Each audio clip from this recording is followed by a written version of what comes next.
Ladies and brethren, good morning. If everyone can please have a seat at this time.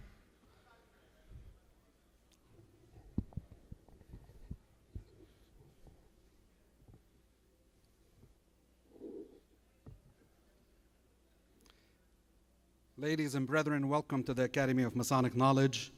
Today marks a milestone for us. It's our 25th anniversary, as most of you would know. Thank you for being here and thank you for the support. At this time, I would like to call on Brother Vince Crisciani to lead us in prayer.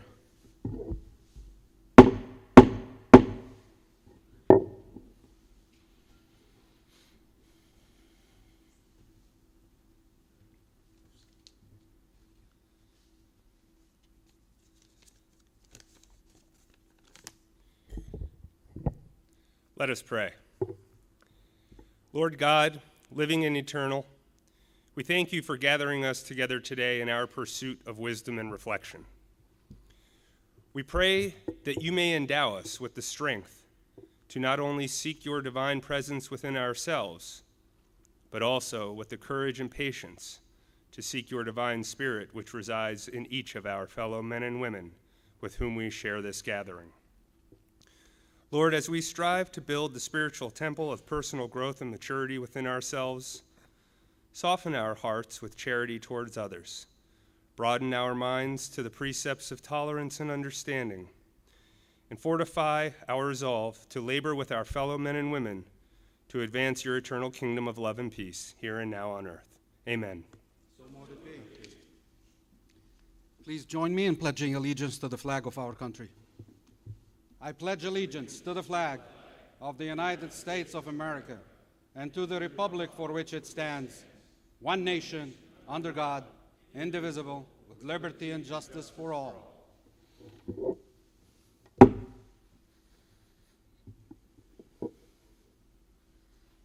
Once again, it gives me great pleasure to welcome you here and thank you for being here with us today. At this time, I would like to introduce the committee members. Starting with Right Worshipful Brother Lynn Bud Baker, our Right Worshipful Junior Grand Warden. I will ask the rest of the committee members to please come over to the podium to line up front so they can be introduced at this time. Down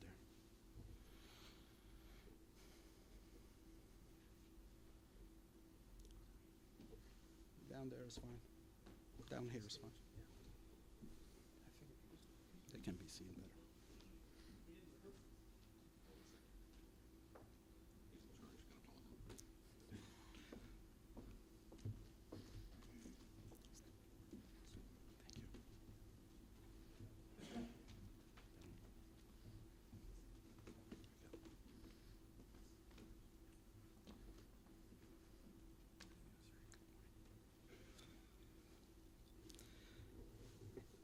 All right.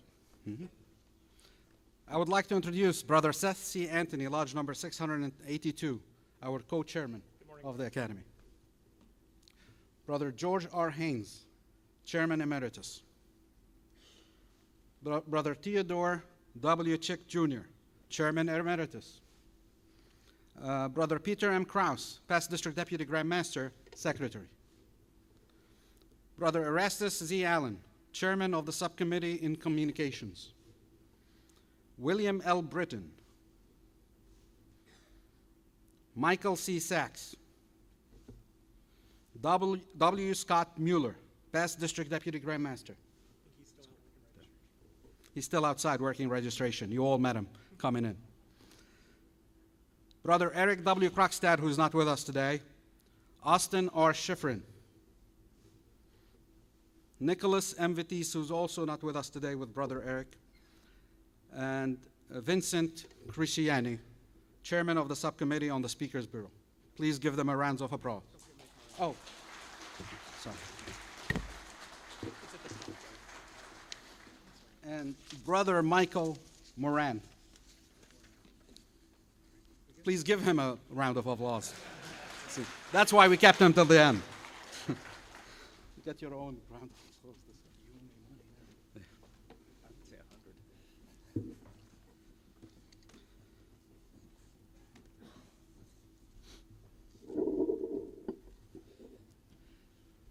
Ladies and brethren, these brothers that you've seen in front of you really dedicate a lot of time and love into this academy and the work that they do. And it cannot happen, the work that we do cannot happen without the support of our Right Worshipful Grand Lodge. In addition to that, I would like to especially thank University Lodge number 551 for their generous support in printing the book for this occasion, for this symposium, and other commemorative items that we will talk about later throughout this presentation. Special thank you to Weary Memorials of Anderson, Indiana, for the creation of commemorative stonework for this event commemorating our 25th anniversary. Weary Memorials is operated by the family of former Academy speaker, Brother Tyler Whitaker, a past master from the state of Indiana and a very good friend of this academy. He was going to try to be here, but family prevailed and obligations prevailed, and he couldn't make it. Special thank you to Jan Harms and the staff at the Masonic Village and all of the staff that historically has assisted us at this academy. Special thank you to Brother Matthew D. DePay, chairman of the Masonic Temple Library and Museum, from whose budget this program really operates. Matt, if you're in the room, please rise. Back there. Thank you, Matt. I would like to recognize at this time the District Deputy Grand Masters and the past District Deputy Grand Masters in attendance, if they may rise, please.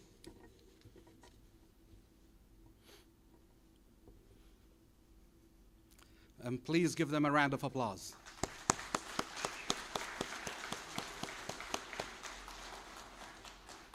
I would like to specially welcome Brother DeLugi, our Right Worshipful Past Grand Master, who's during his term this academy came to life. Thank you for being with us here, sir, and welcome. Thank you.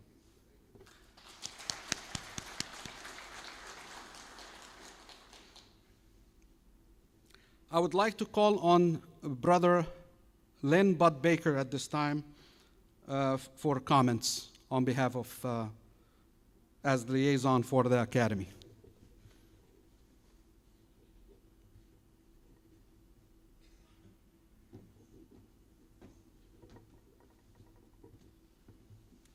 Thank you. You could have given me a heads up last night. You were going to do this, my friend. But, well, Seth forgot to announce that last night. Good morning, everyone. Now I can see you all. It's great to see so many people in here. It's a great day for Freemasonry, and it's just a great day for the Academy. Right Worshipful Past Grand Master DeLugi's here, the Grand Master that started this whole adventure, and I'm very pleased that you're here. And I said something about you earlier about having something to say maybe later, and you just chuckled and said it's already in the thing, and not realizing that Yasser was going to call me up here. But we're always ready to speak, and it's a wonderful, wonderful sight, and hopefully we have a wonderful day. Thank you all for being here.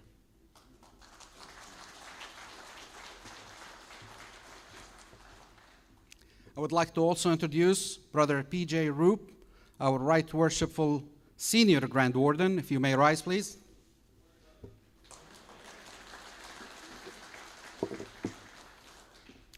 And at this time, ladies and brethren, I would like to call on Brother Larry A. Dare, our Right Worshipful Grand Master.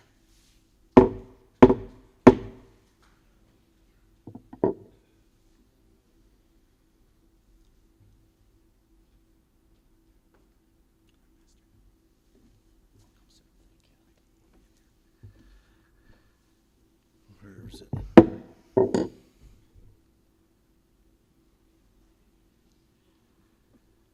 Good morning. What a great looking group out here.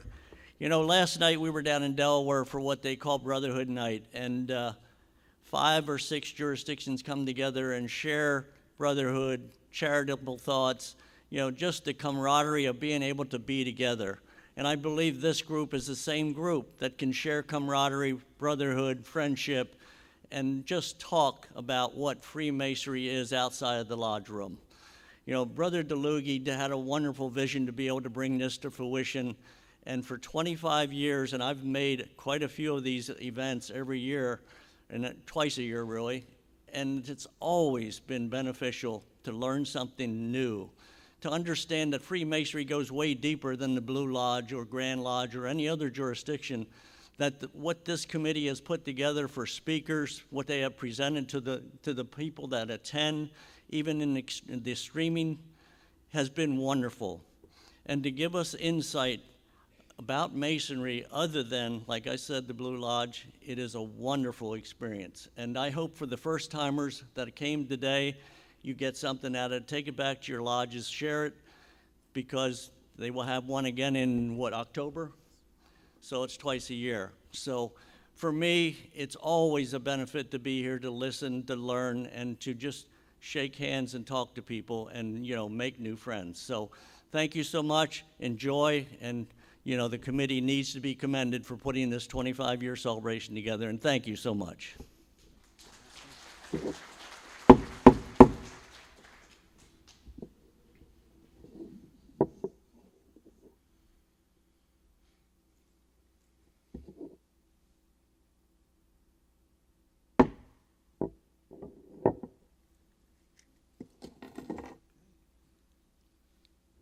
At this time, part of this Academy's program is always to present the new scholars. So I would, if you hear your name, please advance towards the podium. Christopher S. Yoder.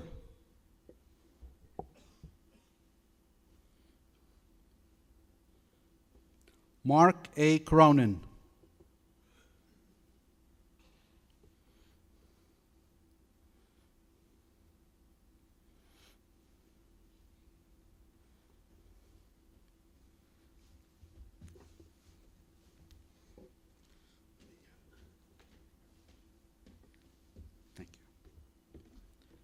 Christopher J. Holmes.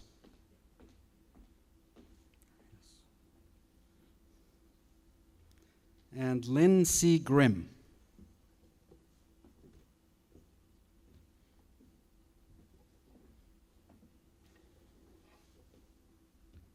Thank you. Right there.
Please give them a round of applause.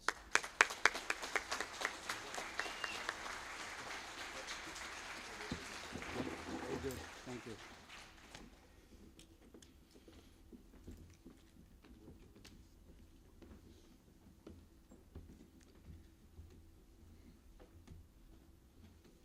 At this time, I would like to call on Brother Seth Anthony, co-chairman.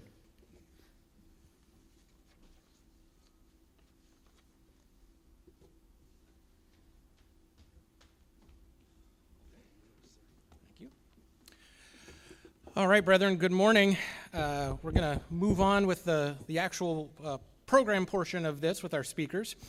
Outside today, you'll notice as you came in, there are several organizations that have informational tables. Our Scholars Program, the Grand Holy Royal Arch Chapter of Pennsylvania, the Lodge of Research, the Center for Fraternal Collections and Research. They are all supporters of the Academy program, both financially and with educational materials. So please do stop and chat with those folks and learn about the offerings that they have for you. Today's program is sponsored in part through a generous donation from the Pennsylvania Lodge of Research. In the year 2000, it was a big one for Masonic education in Pennsylvania. During that year, both the Pennsylvania Lodge of Research and the Academy of Masonic Knowledge were founded.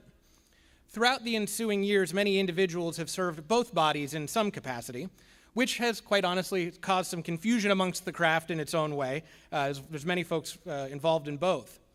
The symposiums of the Academy of Masonic Knowledge, which you are at today, are just a portion of the programming offered by the Grand Lodge of Pennsylvania's Committee on the Academy. We also provide services to local lodges looking for speakers, assist Pennsylvania Masons with Masonic scholarship, and facilitate mentorship opportunities. Our symposiums, which you're at today, are designed to bring together the brightest minds in Freemasonry with an emphasis on speakers from outside of Pennsylvania, in order to facilitate the exchange of ideas and best practices. One can think of the Academy as a place for members to explore Masonic education. Conversely, the Pennsylvania Lodge of Research provides a space for that exploration to be put into practice. Where our Academy sessions are open to the world, the Lodge of Research provides a tiled environment suitable for the exchange of Masonic ideas with a focus on giving members a place to present their own research. The Lodge of Research also publishes transactions which include the research papers that were presented. In short, the Academy provides exposure to new ideas and training on how to perform scholarly work, while the Lodge of Research gives members a place to put those skills into practice in a tiled setting. With this in mind, I would invite Brother Bill Britton, who is an officer of the Pennsylvania Lodge of Research, to offer remarks on behalf of that body. Bill?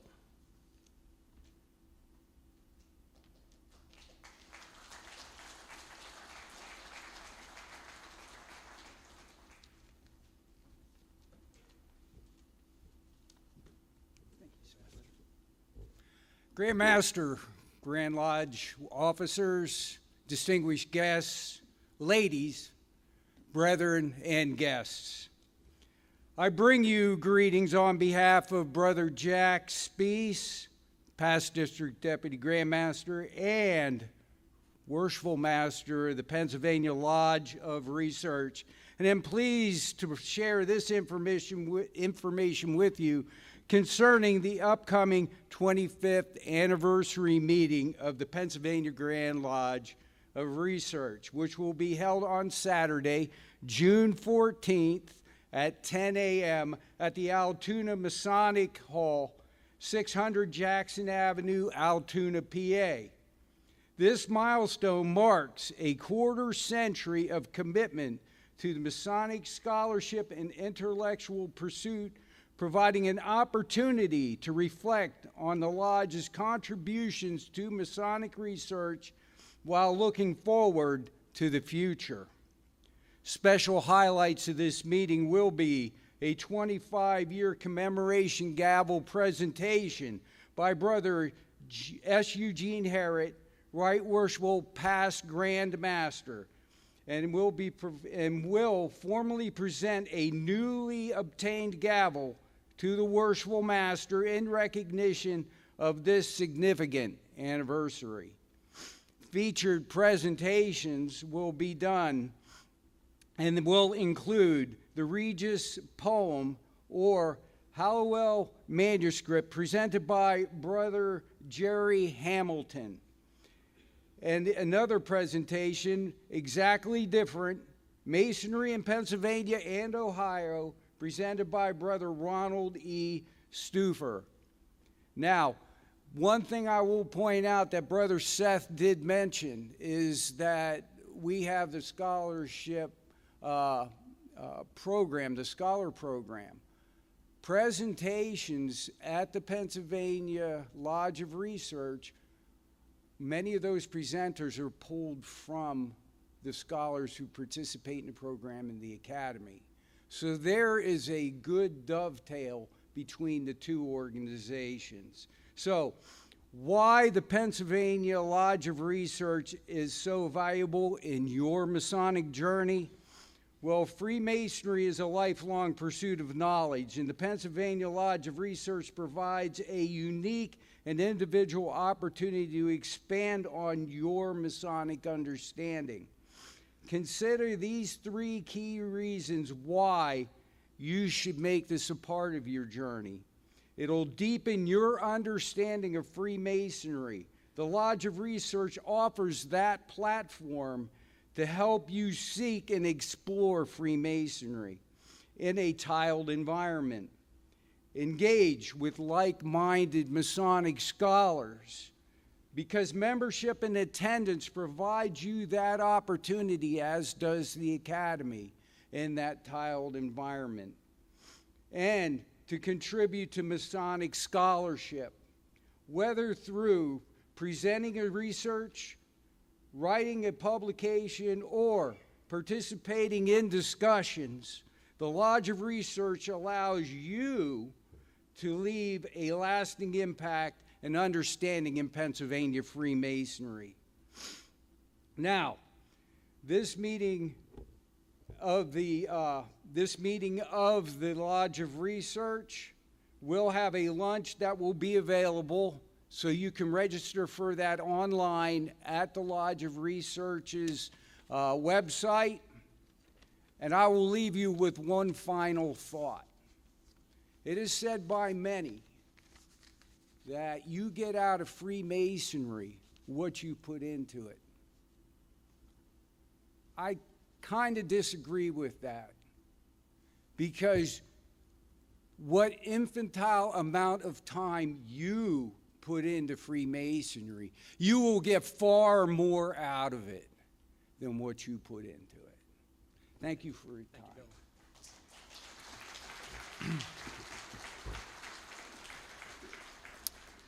Thank you, Bill, for those comments, and again, thank you to the Lodge of Research for their support.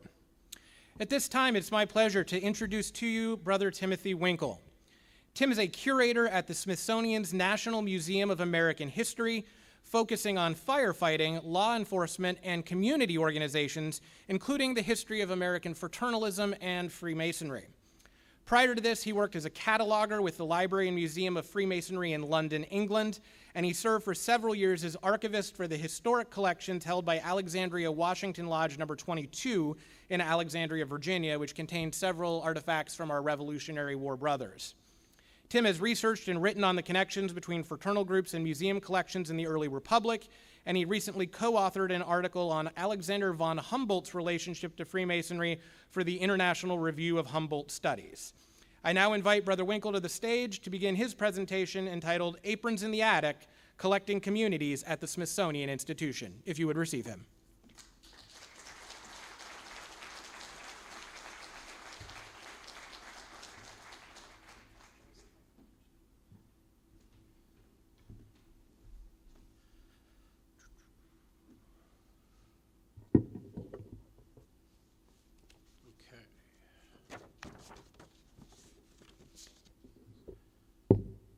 Hello, good morning. I want to thank, of course, the Academy for the invitation to speak today, particularly at this momentous occasion, the Silver Jubilee. I'm truly honored to be a part of this occasion. I want to thank the committee as well. I had the chance to speak with many members of the committee last night and this morning, and they've all been very welcoming and interested in the topic, and I can't wait to share more with the rest of you. The Right Worshipful Grand Master mentioned Freemasonry outside of the lodge, and I think this is obviously a perfect example, but I'm hoping my talk will give you some impression of how seriously we take Freemasonry and fraternalism outside the lodge at a national level, how we're looking to preserve the material history of this organization and the fraternal spirit that it engendered in this country.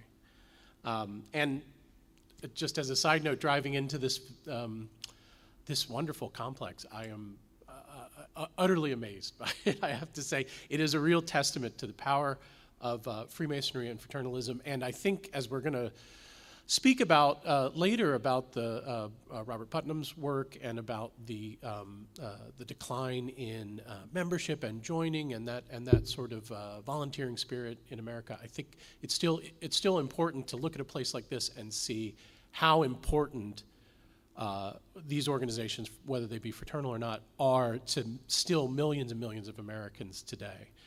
It may not be the same level as it was once, but it is still the lifeblood of many communities, and that's one of the things we look to collect and preserve within the Smithsonian collection. All right, well, I'll get on with it.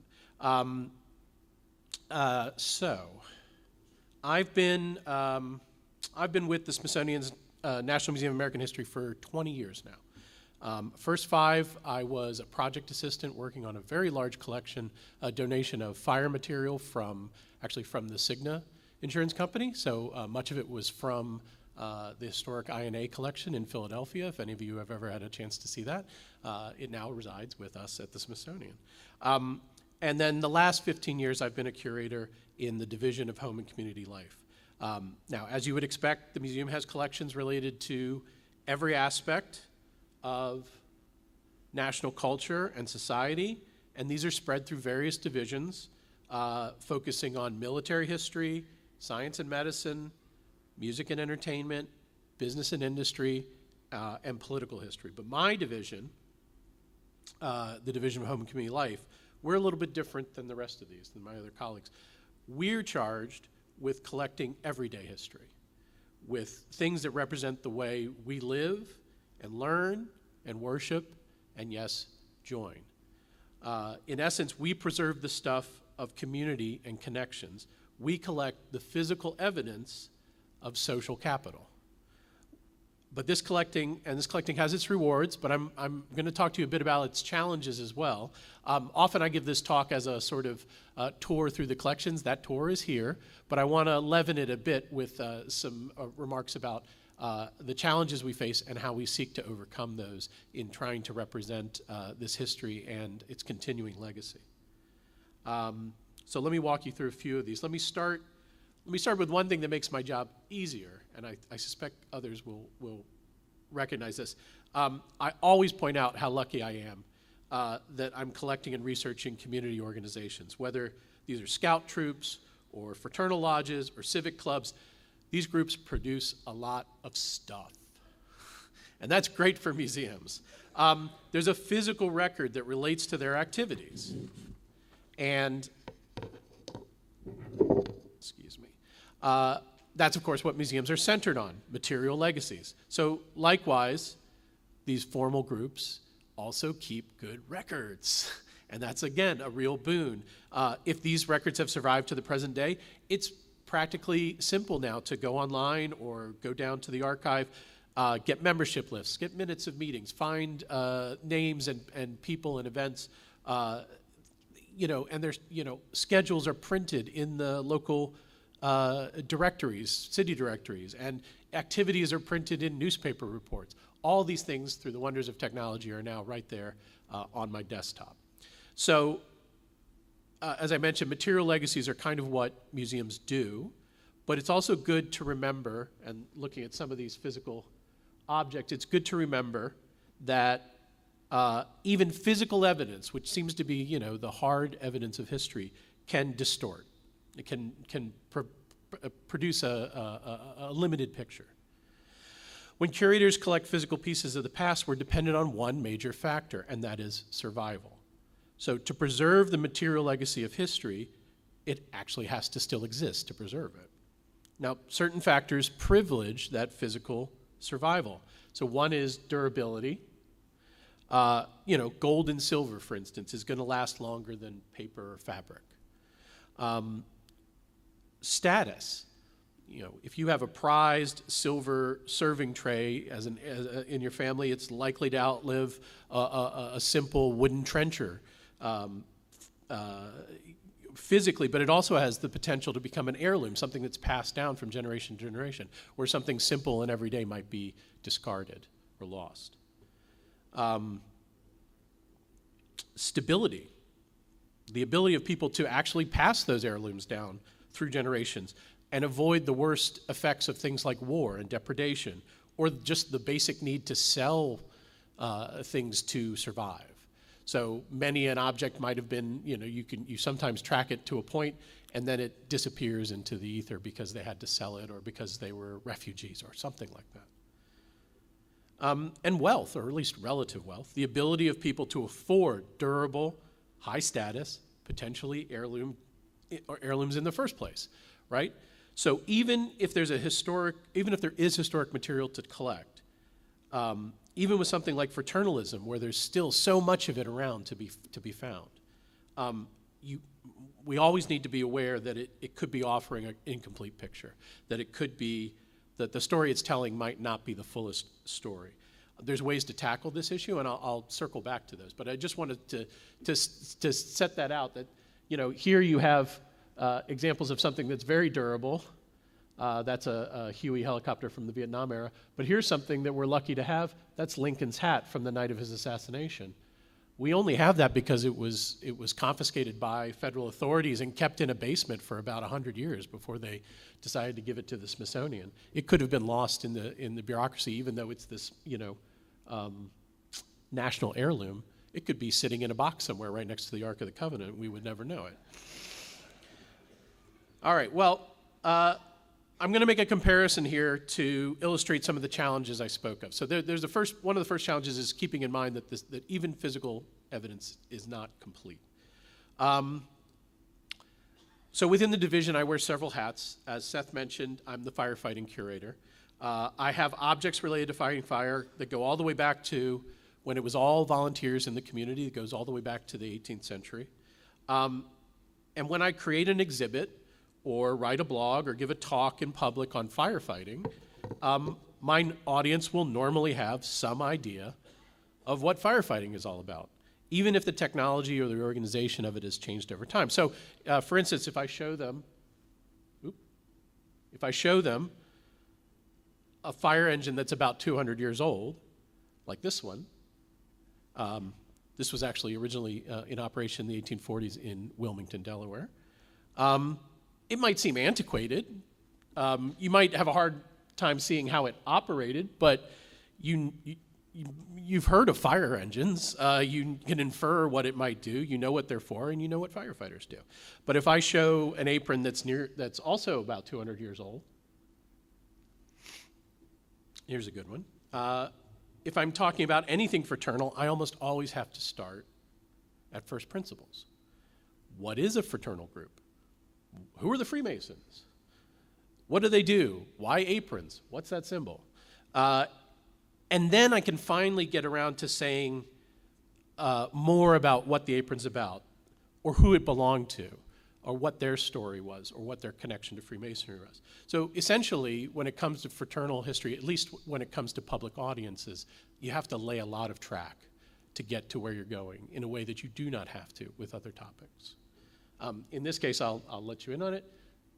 I Gist. This is an apron that belonged to a man in Maryland named Independent Gist.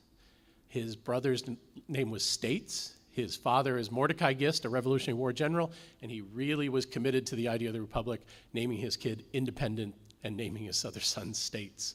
That's a commitment, I think. He's out of, it's right outside of Baltimore, and this is probably a homespun apron from about 1810, 1812, thereabouts. Probably his daughter made it or his wife. All right. So, let's say I'm talking to a public audience. I've gone through all this. Oh, maybe you have some experience with Freemasonry. Maybe your granddad was a Mason, or you've read Dan Brown, or you've seen National Treasure. Okay, that's a start. You've heard of it. So let me show you another object. Where do we go with this? Oh, okay. Now we're not talking about Masonry anymore. Still have some of the symbols, but we've got the Order of United American Mechanics from here in Pennsylvania. It's an apron. It's got a square and compasses, but it's not Masonry. Now, don't even get me started on something like that. Now we're talking about the Free Gardeners. So when you try, you basically with fraternalism and talking about fraternal history, especially to public audiences, it's easy to get into the weeds. It's easy to get very obscure very quickly with an audience that has a bare familiarity with something like Freemasonry, which is still sort of the preeminent fraternal group. So that's a challenge every time. Now, why is this? So even 50 years ago, membership in fraternal organizations, it was on the decline, but it was enough a part of the public consciousness that it could be represented in popular culture without any explanation. So here are some examples dating back earlier than that, but this is the stuff I grew up with. And I certainly didn't need to wonder why they were wearing those hats. I may not have understood it completely, but I knew what it was about. 50 years before that, fraternal organizations and other civic clubs were part of everyday life of millions upon millions of Americans. And today, for many, as I said, they don't even register. So I'll let our talk on Robert Putnam's work do some of the heavy lifting here when it comes to why that is. But I will say that as someone who is always aiming to share the importance of fraternal history with popular audiences, it is a major challenge in a bowling alone America. All right, another challenge, random collecting. As I've said, I came on board as a curator in 2010. Before that, I worked for 5 years processing this huge collection of firefighting objects. And so with all that experience on the job, I wasn't a firefighter, but I had all this experience with firefighting. So my boss was like, okay, well, when we hire you, you can be the firefighting curator. You know the whole thing, right? And while you're at it, why don't you be the law enforcement curator? They're the same thing, right? But before all that, I had my first real museum job was at the Library and Museum of Freemasonry at the United Grand Lodge of England in London. And it seemed kind of a waste, to let all that experience, go by the wayside. So I was also made the curator for fraternal history, and we actually position that within community organizations. So I also do things like Scouts, other voluntary associations. Just as an aside, when I was in England, that was also when I joined Freemasonry. So I'm actually an English Mason. My mother lodge is America Lodge 3368 in London. It was just me and about 3 dozen Gloucestershiremen from the hinterlands, as it were. So this is the first time, though, that any curator at the Smithsonian, any curator at this national level, was dedicated specifically to fraternal groups. It doesn't mean that we never collected fraternal history, but before I came on, we were sort of doing it in random ways, and this is a good case in point. So a lot of the collecting we do is opportunistic.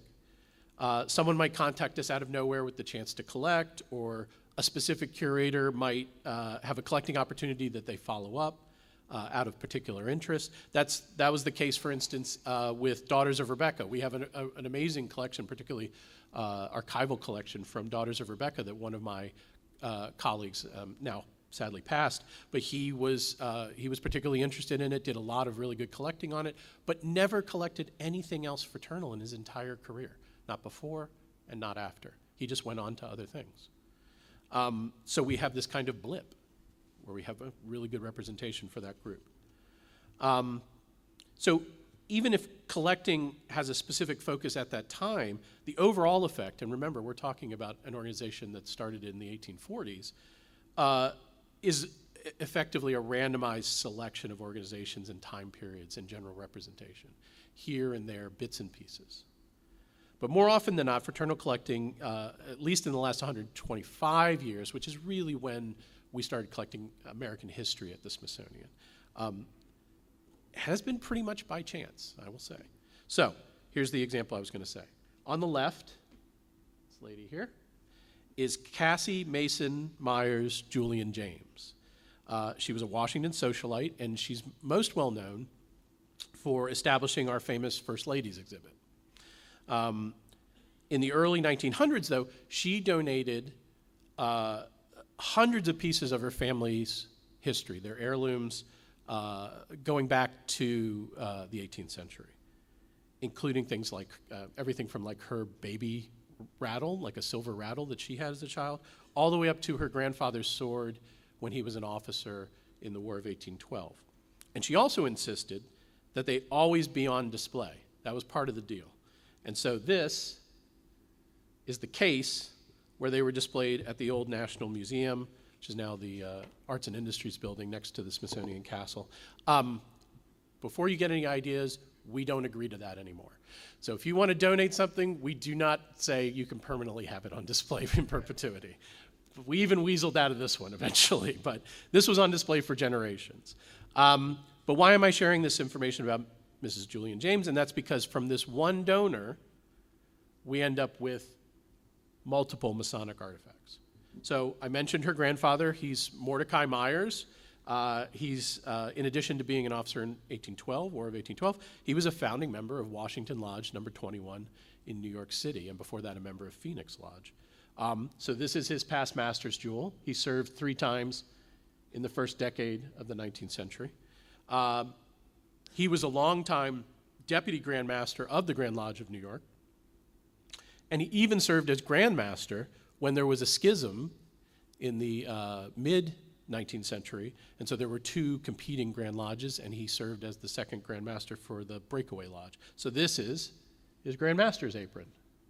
On the bottom left over here is the apron that belonged to Cassie's other grandfather, Sidney Mason, who was America's first consul to Puerto Rico. He was a merchant working out of Massachusetts. He was raised in one day at a lodge in Massachusetts before leaving for a trip again to Puerto Rico. And as far as I can tell, he never set foot in a lodge again. But this is his apron, and it was kept as an heirloom in the family. And it's a wonderful piece. It's actually one of the nicest aprons I have. And then at the top right is, that belongs to her brother, Theodorus Bailey Myers Mason, who was the man who established the Office of Naval Intelligence in 1882. And he was also a Mason. We have his Blue Lodge apron as well. We have Mordecai's sash. So we have a lot of pieces from this one donation. Now, it's a great haul. These are wonderful pieces. And I'm certainly glad to have it. But in the realities of things like limited storage, finite resources, the need to tell expansive stories, what I've got here is 3 lots of objects from just one organization, the Masons, from just one family, from roughly the same 50-year period. So before you have a dedicated curator on the subject, like myself, you could actually forgive an earlier curator who might have turned down a donation along the way, or perhaps didn't pursue a collecting opportunity for some other group's regalia, or for another Masonic story even, because, hey, we've already got all these aprons. What do we need more for? Without sort of understanding that this is one of those limited pictures I was talking about. And so we miss out on the broader context of American Freemasonry and of American fraternalism in general, and we miss out on all these other stories. Identifying these shortfalls and collecting intentionally and carefully is the best way to address this challenge. I say that even with other areas of my responsibility, like I say, I'm the first curator responsible for fraternal history at the Smithsonian. I will tell you now, I will probably be the last. We struggle to replace curators for larger, less specialized areas of history, so it's very unlikely that my museum will ever have a curator, again, focused on fraternalism like myself. So it's my personal responsibility then to address the gaps in the collection that we have now in the hopes of leaving a more complete picture, a more representative picture, before I finally retire, which at this rate is probably 40 years from now, so I've still got some time. So, what are some of those gaps? 18th century Freemasonry is one of those gaps. 18th century fraternalism in general, but Freemasonry in particular. To that end, one of the first objects I purchased when I became curator was this cowrie shell snuff box. It dates to 1767. Hard to see, but there's an Anna Lucis down here that gives that date. And it had a second owner, the first owner here, James Conway, and then it had a second owner, John Frankfurt, 1784. So it has uses that span the Revolution. Its original owner, Conway, James Conway, he's a member of Lodge Number 5 under Pennsylvania at Cantwell's Bridge in Delaware, which is now Union Lodge Number 5 in Delaware. That's 1767. It's not the year that that lodge is founded. It's not the year that Conway served as master of the lodge, so it's very likely the date of his raising, the year of his raising. And John Frankfurt was a member of Lodge Number 2 in Philadelphia, and he was definitely raised March 1784. I don't know the connection between these two men. I don't know if there is one. That's still a puzzle waiting to be found. But this is a wonderful representation of colonial era fraternalism, some 40 years after its establishment in the colonies. Another gap is African American fraternalism, both Freemasonry and other fraternal groups. When I started, we had nothing. In 2016, I purchased 2 collars from the Grand United Order of Odd Fellows for the collections. This is one of them, the Noble Father's collar. As a bonus, there are actually Maker's Mark stamps on the back of this, on the lining, that shows they're from a shop in Philadelphia called the Odd Fellows and Masonic Depot, which was on Arch Street. It was a 19th century regalia maker, and it was owned and run by an African-American seamstress named Lizzie Bowser.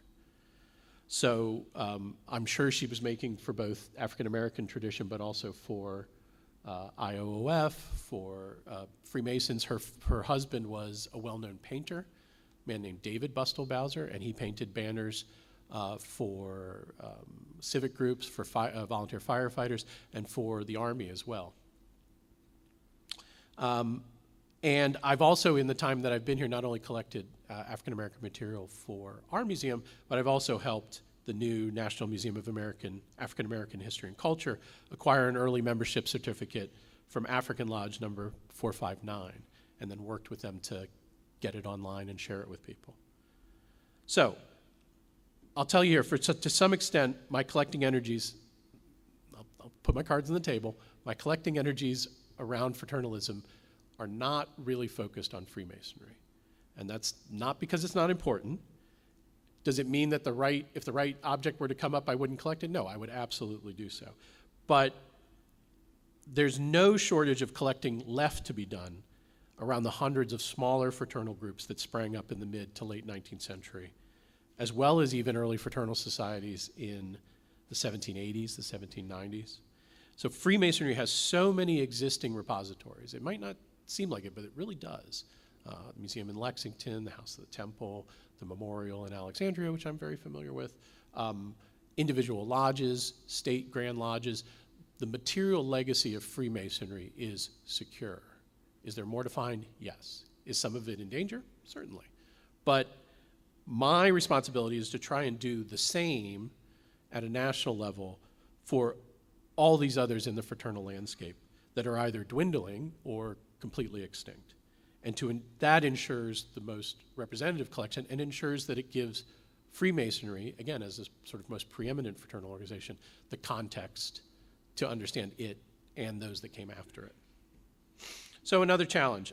If I'm the first curator focused on fraternal history and the first with a background in fraternal collecting, it stands to reason that my earlier colleagues, might not have always known what they were dealing with if they're not as familiar or unfamiliar completely with what they have. So here's a case in point. I'm going to bet that at least some of you might know what this is, but when I found it in the fraternal collections, it was listed in our records as Masonic apron. And of course it's not. It's an apron from the Mormon endowment ceremony, and that's probably the most Masonry adjacent of Mormon rituals, but it is not a Masonic apron. So the interesting thing about this item is that it was collected from Mormon communities in Utah by Smithsonian anthropologists in 1890. So it's been in the national collection for like 140 years. And that means or a little bit less, but around that time. It's been in the collection for well over a century. And that means that they knew what it was when they collected it, but then over the century, like a game of telephone, it came to be incorrectly labeled as Masonic. It's an apron, it must be Masonic. And of course, not only can a lack of specialization mean objects like this are misidentified over time, but it's also a barrier to additional collecting. Because if you don't have someone on staff who can assess and identify what might be on offer or what might be out there to collect, they won't engage in it because of a lack of knowledge. So that's simply another way that fraternal history often fails to find its places in museum collections, because it is, it's a daunting subject for people who aren't, for lack of a better word, initiated in it. Now here's where I'm just going to take you on a tour of the museum, so you can kind of sit back. I'll stop talking serious stuff.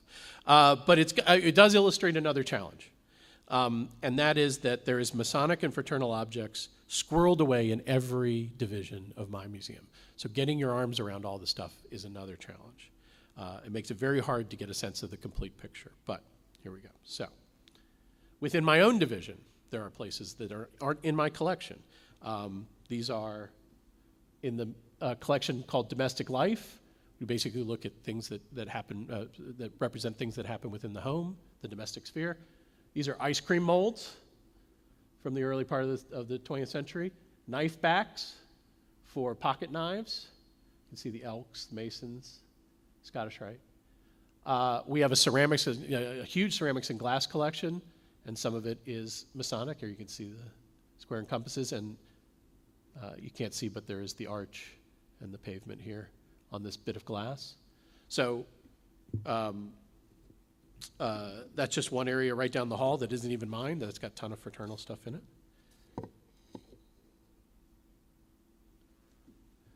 Another collection within my division, the Peters Lithography Collection, hundreds and hundreds and hundreds of 19th century lithographs. And of course, fraternalism, Freemasonry is a great subject for that. Here are 3 examples from the Sons of Temperance. And our textile collection. So this is a quilt. Hard to see the detail on here, but starting to see bits and pieces. And then some close-ups. This was no idea why it has Masonic symbolism on it. Perhaps it was created by a wife for her husband. Perhaps it was created for fundraising at a Masonic fair, which is material we need to get more of because it's an interesting aspect of 19th century fraternalism. But these are just 3 different collections within walking distance of my office that have fraternal material that is not under my curation. Now we have other divisions. So here's Science and Medicine. They have quite a nice collection of fraternal ribbons and badges. Why do they have these? Because, well, take a look. Just think to yourself, I'm not going to do a question and answer. Think to yourself, what do they all have in common? The thing that links all of them is celluloid. They basically all are products of the first commercial plastic, celluloid. And the Division of Science and Technology, Science and Medicine has a huge collection to represent the different ways that celluloid was used in the late 19th century and even into the early 20th century. And one of those is numerous fraternal badges. I don't even know how many they've got. I've only looked at some of them. But I mean, and they just, the great thing is they span so many different organizations as well.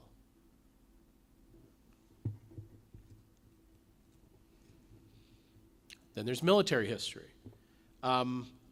Military history, no matter where the item might come from, if it is an edged weapon or a firearm, it is collected by military history. And so that's where all of our ceremonial swords are. And it's in a very special, extra secure space that I can't even go into. So I have to be escorted in to see these collections that are related to fraternal history. And remember I talked about random collecting. Military history also has a tendency to collect from, say, a famous general's family or a military officer's family. And if that man was also a Freemason, they tend to get his Masonic material as well. And so they will catalog it under military history, his jewels and regalia, right next to his medals and military uniform. Then there's work and industry, another one of our divisions, and within work and industry is the photographic history collection. And that is a wondrous collection full of representations of Freemasonry and fraternalism, appendant bodies. Effectively, the history of photography is the history of the last practically 2 centuries. And so it's a great way to visualize the history of fraternalism. But we also, and even things like magic lantern slides and projectors, right? So it's got multiple different ways to represent fraternalism, but it's not the only photography in the museum, because the Archive Center has photography as well. Specifically from something called the Scurlock Collection, which is basically the complete photographic record of an African-American studio in Washington, D.C. that documented pretty much a century of black Washington society, this whole of the 20th century. And amongst that is some key bits of fraternal history as well. And also within the Archive Center, and this is for anyone who's interested in research, these are all sources to research, and I will give you one of the best right now. The Archive Center holds a collection known as the Warshaw Collection, which is focused on American business and enterprise.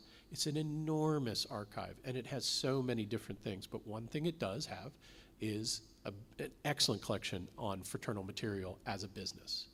So everything from fraternal catalogs, right, regalia catalogs, that kind of thing, to pamphlets, informational pamphlets, even to documents and correspondence of individual lodges on lodge letterhead. So you can go back and find the Improved Order of Red Men from Massachusetts, a particular tribe, and see, what their the printed stationery looked like. And then there's even outside the museum. So there are other Smithsonian museums like the National Portrait Gallery and the Smithsonian American Art Museum that have fraternal collections. So, Sam, in particular, has a really large collection of what you might call folk art from different fraternal traditions. We've got Oddfellows and Freemasonry. And it's, again, it's just another, I have trouble keeping up stuff in my own division. Then there's the other divisions in my building. Then there's other buildings. And that's just within the Smithsonian. So getting a full picture of what we have and what we need is a challenge. It's tricky. All right, so I will finish up with this one last challenge. As a curator, I want to make sure that I have a collection that's as broad and contextual and representative as possible, so we can tell the fullest story of American fraternalism as possible. And for a curator who works at the national level, that's a daunting challenge. I mean, we don't have a narrow focus. We're a broad tent, as it were. One way to do that, and one way that I really adhere to, is contemporary collecting. And that is acquiring objects from people or organizations today before they become lost or unavailable or too expensive to acquire. I mentioned at the start that there are all these different ways that the material legacies of history are at risk, that their survival has, these certain points where they can go astray, and how some objects are more likely to survive than others. Contemporary collecting can get these things into collections before they're at risk of time and other factors. And it has the added benefit of allowing someone like myself to get the story about the object and its significance and its meaning and its use from the person or persons who owns it and is using it and is donating it. I don't have to infer what it meant. I have no idea what that apron meant to independent Gist in, say, 1820. But if I collect something today, that person can tell me how it meant to them, how it was made, how they came by it, how they joined, all that kind of information. And that's what's important. Now, this contemporary collecting, it involves some prediction. You have to look ahead. You have to see trends. You have to think, to some extent, what do I think is going to be worth collecting to represent the story in the future? And that's kind of the things that Robert Putnam's work in Bowling Alone, that's about looking at trends over the past, but we can apply those lessons, distill that in and say, okay, well, where do we need to focus our attentions now? We're not proselytizing the value of civic organizations, voluntary associations, fraternal groups, but we are collecting their reality. And so how can we channel our energies to best preserve that and show the ways that it is actually still vital? And how we can sort of collect how those connections are shifting and evolving within the needs of society today. So when it comes to fraternal history specifically and voluntary associations, contemporary collecting means seeking out new groups or following up on the evolution of existing groups. So here are two good examples of some recent collecting we've done. On the left, this is a red hat from the Red Hat Society, but not just a red hat. This is the red hat. This is the hat that was purchased by the founder of the Red Hat Society, Sue Ellen Cooper, in 1998. And it was collected, I didn't collect this actually, it was collected by our costume curator. I didn't even mention the costume collection. A bunch of stuff there too. Her name was Nancy Davis. She's now retired, but she was able to take an extensive oral history from Sue Ellen Cooper about how the organization was created, what her thoughts were at the time, and reflections on how it had grown. So this is an organization that's only started in the late 90s, but has a significant membership and a significant meaning for those who are part of it. On the right, it's a top view of a piggy bank. This is something I collected. I collected from Thrivent, which was founded in 2002, but it was from a merger of two much older fraternal benefit societies, the Lutheran Brotherhood and the Aid Association for Lutherans. And this object here is a 3-part piggy bank that helps kids learn about savings and financial planning and financial literacy. So some to share, some to save, and some to spend. And you get images of their, we also have several photographs of the work they do in action. This was I only collected this about 10 years ago. This modern piece is a continuing legacy, represents the continuing legacy of Fraternal Benefit Society dating back to just after the Civil War, and acts to build on existing objects that we already have in the collection, like certificates for the Ancient Order of United Workmen, which was the first Fraternal Benefit Society. We have one of those from the 1870s. So this is something that allows us to see a span from 1870 all the way up to the 2000s. And this is the legacy that it helps show still active in America. Now, pulling back from fraternal history, we also collect the threads, the kind of mechanisms, the modes at which help connect society in general and help build the social capital we'll hear Robert Putnam talk about. And here again, contemporary collecting can put us on the leading edge of societal changes. So on the left, this is some Dungeons & Dragons game material that one of our researchers collected from the company itself, directly from TSR, in 1984. So it is 50 years old now. Last year, I think, 50th anniversary. This was 10 years old. It was right as it was hitting its early, real widespread popularity, and this researcher saw the value in collecting it. She was collecting around gaming, but really about how communities form around gaming. It's not a formal club, obviously. There's no minutes.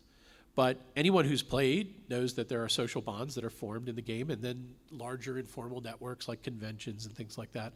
So it is a nexus point but an informal one, for forming the same bonds of community that more formalized groups like the Masons or the Rotary might do. Next to it is an early prototype for a smartphone designed by Qualcomm in 1999. And for better or for worse, the internet is where communities are most readily created today. And it's arguable that smartphones unlock the potential of the internet for those social connections, and really when they start to hit the market in the early 2000s. So we have the internet. I remember the internet starting. But it's really when you get the smartphone, you get a camera in your pocket, you get something that connects to the internet from your pocket, that suddenly that unlocks its potential. And again, I realize that potential is not always for the good. But this is how we can get on in front of these things, and we can show the development even of the technology that allows these things to be created. And finally, we strive to collect new directions for established formal organizations like Boy Scouts of America, now called Scouting America as of, I think, 2 weeks. Because then now they're admitting both boys and girls. And this is one of the very first girl troops in BSA all the way back in 2019 that I collected from a troop in Rockville, Maryland. I collected some of the mementos they have in their hands, and I also collected the new handbook. We also try to collect from community organizations that, again, don't leave archives or records or halls of photos, but are integral to the creation of communities at a ground level. And that includes things like sports teams. This is a group actually of immigrant children in North Carolina who had formed a football team, a soccer team.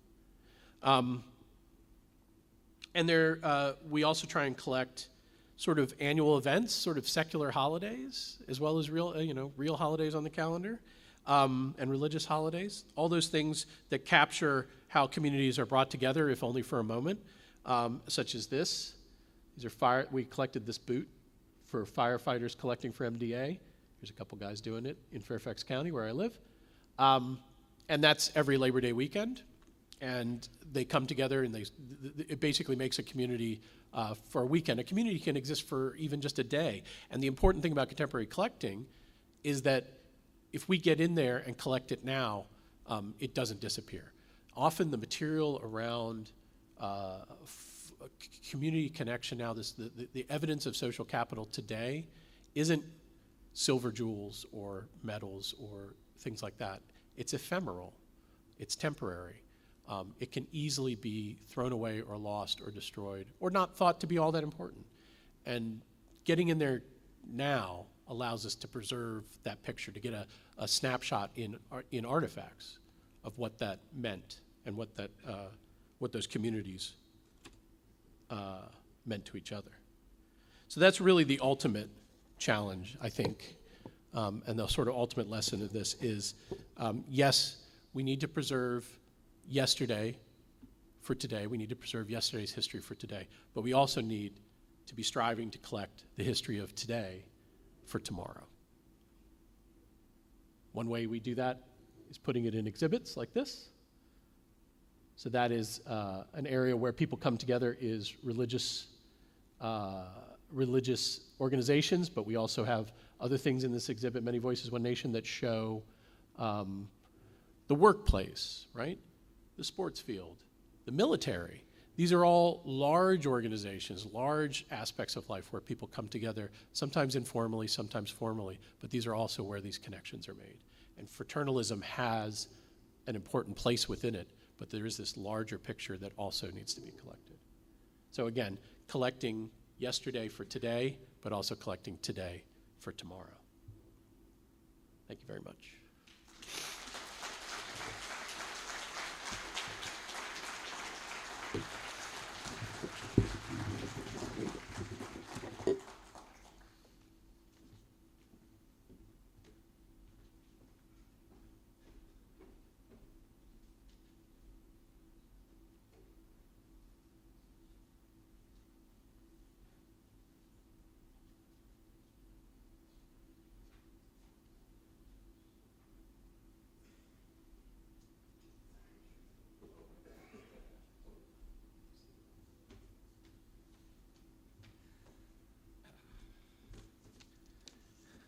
Thank you, Tim, for that program. I had the opportunity to visit Tim at the Smithsonian a couple of years ago and see some of the collections in person and some of the behind the scenes. It was very interesting. I shared with the group last night, the favorite thing he showed me was the original cookie mold for the Girl Scout cookie, the first Girl Scout cookie, the mold in the collection. Not that that says anything about Masons and our love of cookies, for what you will. All right, back on the agenda here. Today's program was made possible through a generous donation by the Grand Holy Royal Arch Chapter of Pennsylvania. Through their support, we were able to secure the rights to show the film Join or Die and have a producer present with us live who is inbound to this event now. The Grand Lodge of Pennsylvania and the Grand Holy Royal Arch Chapter of Pennsylvania are inextricably connected back to their founding days. It was only fitting for the Grand Chapter to join us for today's event. I would now like to invite Most Excellent Companion Eric C. Staley, the Most Excellent Grand High Priest of the Grand Chapter, to bring remarks and greetings on behalf of that organization. Most Excellent Grand High Priest.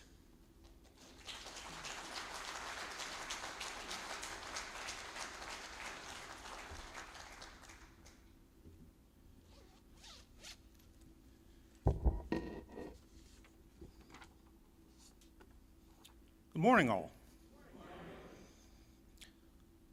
First off, I'd like to thank the Academy for the opportunity to speak this morning, as well as for allowing the Grand Chapter to participate in the day's events. Just for a show of hands, who came here specifically to listen to me talk today? Okay, everybody who raised your hand, you need to rethink your Masonic priorities. So why are we here?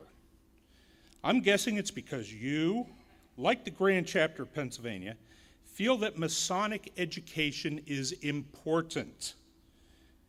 How do we expect to provide a quality Masonic experience to our members if we don't provide them with the tools in order to fully understand that experience? We do this by making sure that our members have the tools they need to become educated in all aspects of Freemasonry. After all, nothing happens in Freemasonry that does not have its true Masonic signification. As the old saying goes, learn it, do it, teach it. That's why we're here today, to learn it, so we can take that knowledge gained back to our respective craft lodges and appendant bodies and spread the light of Freemasonry through this knowledge to our brethren. The Grand Chapter of Pennsylvania promotes education through programs like our CARE program. This educational system was introduced a few years back by the Grand Chapter of Pennsylvania, the Committee on Capitular Education, and is meant to enrich our members' capitular learning experience. The Capitular Academy of Research and Education has developed a 4-part program to educate and give members a more thorough knowledge and understanding of the teachings of capitular Masonry. Members who enroll will be introduced to the history of the Grand Chapter of Pennsylvania, followed by an in-depth examination of each of the 3 capitular degrees. At each level, members will be provided with educational material to enhance their knowledge and prepare them to test their understanding. After successfully passing all levels of this program, members will receive the certificate and jewel of completion and earn the title of Capitular Master. You can see some of those jewels and information out at our display table out in the lobby. Grand Chapter is excited to offer this program to help dispense further Masonic light and knowledge to its membership. And if you are a Capitular Mason who is not enrolled in the program yet, we look forward to your participation. I encourage you to stop by the Grand Chapter table to check out all the fun stuff we brought with us today, and we'd love to talk to you. We'll have people out there during all of the breaks. I'm going to leave you with this thought. Don't put a bucket over your light. Let it shine for all to see. By spreading the knowledge we gain here today, we only strengthen ourselves and our craft, and by doing so, we make our brothers better Masons. I applaud each and every one of you for coming out today to participate in what promises to be a worthwhile and informative day of learning and discussion. Thank you to the Academy for allowing the Grand Chapter of Pennsylvania to participate in today's symposium, and congratulations on the celebration of your silver anniversary. Thank you. Thank you. Again, to reiterate, if you are not a Capitular Mason, please do take an opportunity to meet with the Grand Chapter officers out at the table and explore. For those who may not be super into that bit of history, up until the 1820s, the Grand Master of Pennsylvania was also the Grand High Priest. That's a lot more travel and work than I think they probably want to combine these days. So our Grand Chapter and Grand Lodge were, as I said, inextricably linked back to those early days. Over the past several years, the Academy has worked hard to make attending this event in person a worthwhile and special experience. While we appreciate the brothers tuning in via our live stream, our next segment cannot be streamed due to copyright regulations. If the brothers online have a Netflix account, they can watch the feature presentation, the documentary Join or Die on Netflix. At this time, the live stream will remain live, but it'll have a holding pattern to resume at that same link at 1:30 this afternoon for our Q&A with Pete Davis, led by Dr. Calloway of the Center for Fraternal Collections and Research. We hope our friends who are with us digitally will rejoin us at that time. For our in-person crowd, we will invite you to enjoy the film Join or Die, a film about why you should join a club. I think you're already on top of that. And we'll have a short intermission at this time to resume at 10:45 for the start of the film. We'll see you back in here then.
Come on in and find a seat, gentlemen and ladies.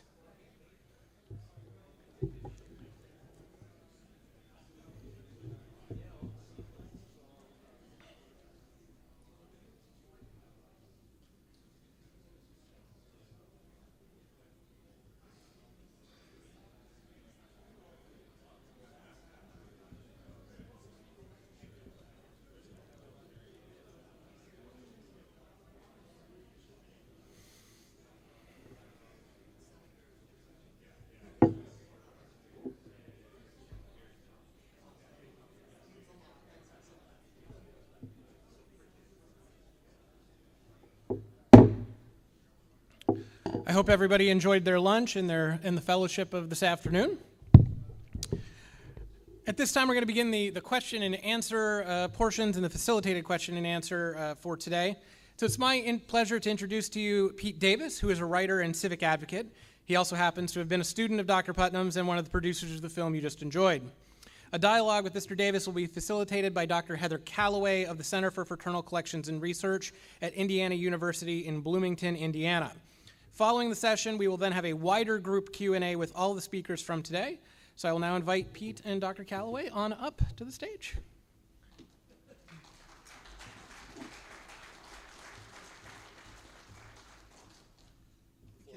Thank you. Thanks.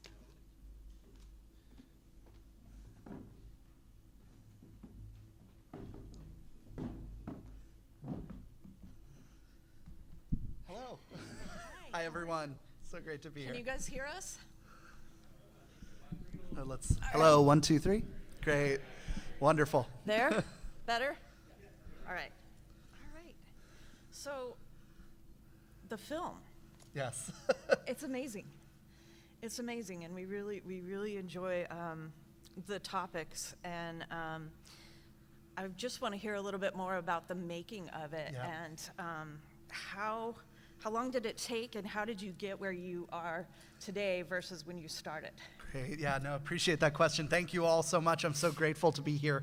This is the shirt I actually wore in the film, so a film prop right here. I feel underdressed among such great Masonic suits. So we've been working on this film for 7 years, my sister and I. It was like our grand family project. The most common question we get is, how did you last making a film with one of your siblings, work on anything with one of your siblings for that long? Right. But we really cared about this topic. We grew up in a town, Falls Church, Virginia, right outside of DC, that was a very civic town. And we've kind of had this experience of we grew up in a very communal town. It formed who we were, and then we went out in the world and we discovered, not everywhere is as communal, and this Sure. thing you had actually has this whole history, this kind of spirit of local community. My sister, about 7 years ago, she was a journalist for NBC News, Sure. and she was traveling around the country seeing the symptoms of the bowling alone phenomenon in towns and cities all across the country. The opioid epidemic, veterans coming home and not finding, what they needed back home. Yeah. Teen anxiety, people wondering, are these cell phones ruining, ruining our kids' lives, all the, political divides that were ruining local small towns, things like that. And she was really hungry for going deeper. And then meanwhile, so that's one stream that came together. The other stream that came together is I was a student of Bob Putnam's, and it was the class that changed my life, and I had been talking about it for, 10 years in our family at Thanksgiving and Christmas. And what was amazing about that class, and I tried to capture it a bit in the film, was, I was a young political science major. I come from, I grew up in DC area. We think about this stuff all the time. And I came to college and I thought, politics and democracy and government was about what happens in Washington. It's about, the president and the Senate and the Constitution and things like that, and that stuff is important. But what Bob said is actually the center of gravity of American democracy is not in Washington, it's not in New York, it's not at international treaties, it's none of that. It's in every town in America, in ordinary neighbor-to-neighbor interactions, in ordinary civic life, and in fraternal orgs like the Masons. That is the heart of American democracy, because that's where the foundation of democratic practice is cultivated. And that was such a revelation, and I've been kind of taking that lens with me, and my sister has throughout all of our life. And those two stories came together right as Bob was retiring after this storied career, and we said, let's make a movie. And Cool. we didn't, like all great long projects, it was started through naivete, which is we didn't know it would take that long. But then we were in it, and out came a movie that now has been a total joy to tour around the country for the last 2 years. Great, great. That's, yes, definitely. Were you new to fraternal orders? I was, yeah. I wasn't new to civics. We had a very Sure. civic background. My grandpa was, like an active member of the Bar Association. He was in his local political party, 3 generations of being the chair of the Riverside, Illinois, local politics. But I have some Masonic blood. There you go. My great-grandfather was a Mason. Okay. And was, is like the great patriarch of our family who was a judge. And the wisp that I heard of it was I knew it was a Mason, and I also knew, when we got a newspapers.com subscription, any of the history buffs in here I highly recommend it. Yes. It's one of the coolest things to just at night, yes. Google random things. When we looked him up, all the stories were, he's on the committee to build the hospital. He's on the committee of mosquito abatement. He's on the committee to establish the wildlife preserve. He's on the committee to select, the new mayor, whatever. And we knew that there was some connection between fraternalism and active public life. Sure, for Yeah. sure. Sure. So what's your cutting room floor story? There's so many, on a goofy level, I will say there was kind of a harrowing Hollywood story that we had to cut from the movie in Bob's life, Okay. which was that Muammar Gaddafi, the dictator of Libya, not a good guy, he actually invited Bob to come to a tent in the Libyan desert to talk about democracy, and we had like a 7-minute segment in the movie about this, and we had to leave that on the ground. The story there was basically Bob wrote the ultimate book on democracy, and Gaddafi kind of imagined himself as someone who was a scholar too, and so he wanted to have like a meeting of the two great scholars, and so he flew kind of Bob and his wife, blindfolded a bit, to the Libyan desert to meet with him to have this democracy thing. So we had like a Hollywood moment, but it didn't really fit in the flow of the movie. Okay. In terms of a more serious thing, every corner of community life and the story of civics in America could be its own documentary.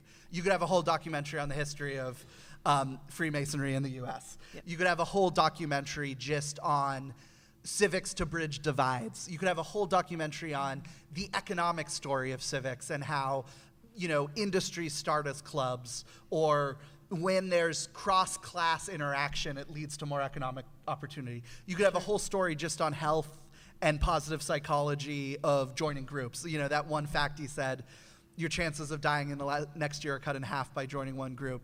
The other fact that's really fun that we didn't get to put in explicitly is joining a group is as good for your health as quitting smoking. So one joke Bob likes to say is, That's a if good you one. really don't want to quit smoking, just join another group. So it's about a balance. He likes saying that. There's any of the, we had 30 seconds of someone talking about road design and community, but there are, a dozen books and, a dozen people across the country working on literally how do we build main streets to create more community. That plazas and things like that, in Emilia-Romagna, the Italian region that had a lot of community, they have a lot of plazas, they have a lot of open space, they have a lot of easier to walk and bike places. And, that's a huge part of this. And so everything was left on the cutting room floor to fit it into a 90-minute story. Yeah. Sure. The 3 main groups, well, I guess there's more than 3, but you start with the Oddfellows and end with the Oddfellows and the bicycle team group. Yeah. And the church. How did you pick those 3? Yeah, we had a few goals in mind. We really wanted to show people, we assumed when people said club, when we said club or we said community or civic life, people would have an image in their head. And either they liked that image and they were already part of it, or they didn't like that image, and it alienated them from public life. And we really wanted to show people the breadth of public life, the breadth of community and civics. And so we wanted to show a bunch of different types of groups. And we really wanted this theme of what are you doing alone that you could be doing together. So you're biking alone, you could be biking together. You're experiencing life as an immigrant in LA alone. Well, there are a lot of other people experiencing life as an immigrant from similar places to you that you could get together with. You're bowling alone, and we had to do a bowling for the Bowling Alone guy, Doc. We had to have a bowling team. And then we wanted them to all have kind of a leader that could tell their story of how they founded something like this, because we wanted to inspire people to join, but we also wanted to inspire people to create. We also wanted a nod to our civic history, to have one of the great old fraternal orgs. And so I'm sorry we didn't pick the Masons. We found an Oddfellows Lodge, and we did them, but we hope that gave honor to the Rotary, Kiwanis, Lions, Masons, Oddfellows, like the classic 100-year-old clubs. And more. And we also wanted them to be real because, has anyone ever heard the phrase nonprofit industrial complex? We kept running into, if we just looked in the New York Times for stories about community groups, we would go investigate those community groups to see if they were good for the film. Sure. And we would find out they were really good at getting stories written about them in the New York Times. They weren't good at community necessarily. And the types of groups that were doing really good community, it almost was inversely related to the quality of their website. If it was a bad website, we said, oh, this is probably a good community group. And if it was a snazzy website, it was probably, a good publicity arm or something. And so we had to really go search. And so we looked at a lot of local newspapers, and we looked at a lot of, one Instagram handle that was doing, the updates on the meetings, and tried to find them and chase them down and find one that were really meeting people and building relationships and things like that. So they're actually groups that you guys found, not something Bob said, go see this No, one. totally. Bob actually was delated to hear about all those groups because he's such a nerd for community groups. He was like, oh, tell me about those 6 groups. I got to incorporate it into my data. So it was part of this. That's cool. Yeah. So what was some of the most surprising things you uncovered when you were making the film? There's, it's just so much. The most surprising fact was I thought this was going to be a movie that was going to make introverts really mad and be like this celebration of extroverts. Sure. And one thing I discovered from talking to many of the group leaders that we interviewed for this and researching the history of civic group leaders, that there's almost no correlation between introversion and extroversion in the amount of civic leadership that someone shows. Because often we found so many people started their club at a time when they were feeling very insular, when they were feeling very disconnected. They were lonely. When they were lonely, and they weren't the type that could go to a bar and make small talk and something like that. They wanted something more formal that gave them a little bit of structure to what they were doing. And so that's one thing that's been really surprising. And I always tell that when someone raises their hand at an event and says, I'm not the type that I don't like people or something. I don't know how to, I can't get along. I go, well, I don't think it doesn't usually work that way. I was amazed by, part of the premise of this movie was that every historic event has a club hidden behind it. And I was just amazed by how true that was. Yes. You search behind anything and there was a club. One of the stories I like to tell is if you read the history of the Martin Luther King's memoir of the Montgomery bus boycott. It's called Stride Toward Freedom. The first chapter of that book is incredibly boring, and here's why it's incredibly boring, and I mean this in a good way, boring in a good way. It's just a list, basically, of all the clubs that were in Montgomery, Alabama, that he coordinated with. Before the Montgomery bus boycott happened. So there was a bricklayers union, there was a women's political council, there were all the pastors of all the churches, then there were sub-clubs inside of all the churches. There was already 2 racial justice organizations in town, a Human Rights Council and an NAACP.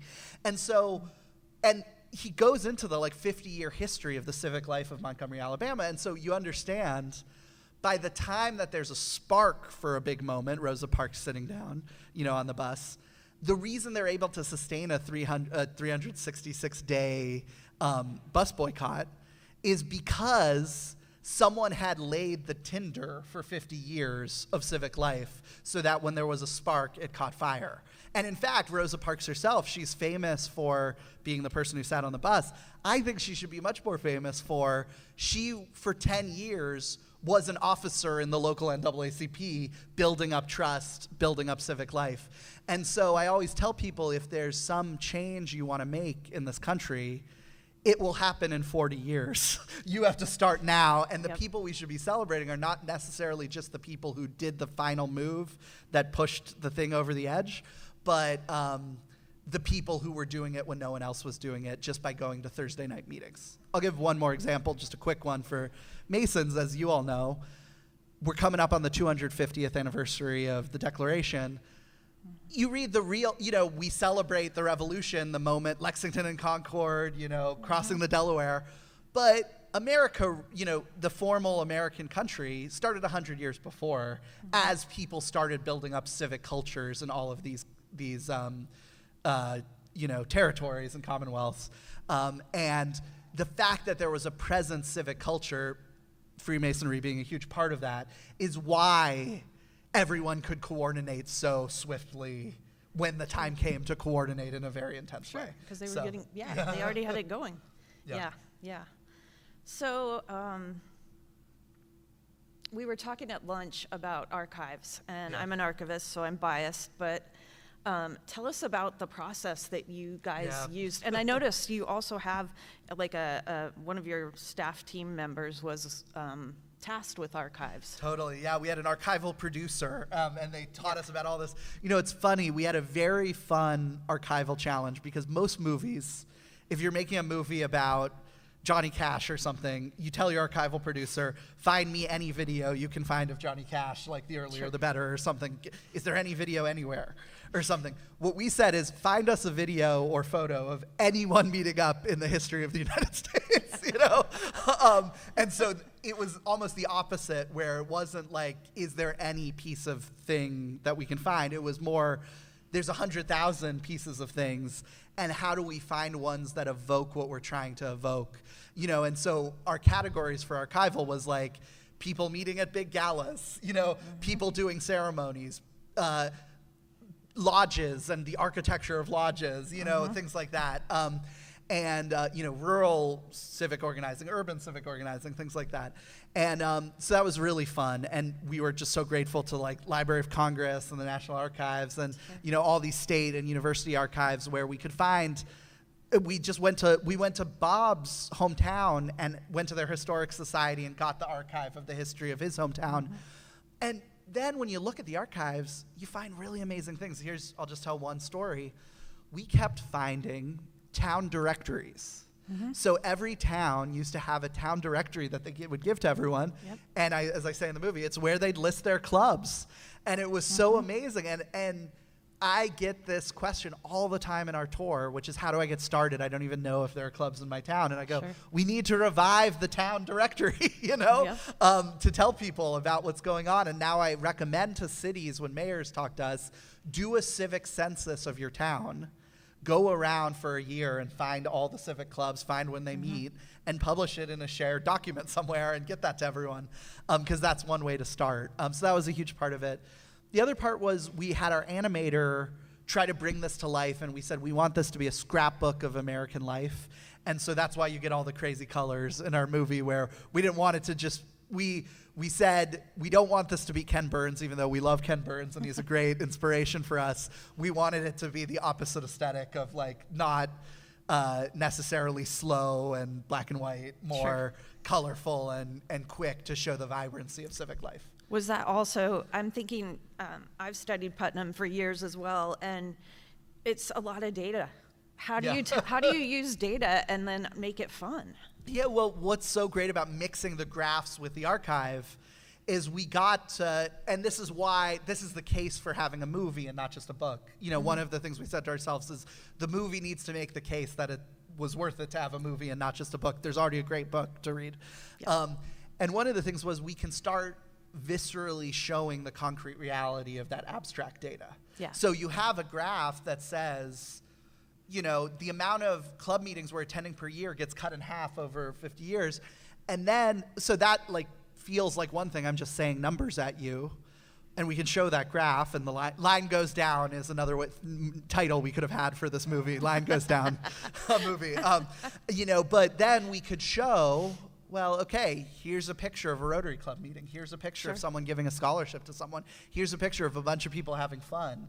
When line goes down, all of that goes away, you know, and or a good amount of that goes away. And so this is what we're missing out on. You know, we really wanted to show young people, especially, there is a world out there that we've been to before that we can go to again, updated, modernized, more just, more inclusive, but in the same spirit of joining. It's not impossible to have that type of joy again. Sure. Yeah. Sure, for sure.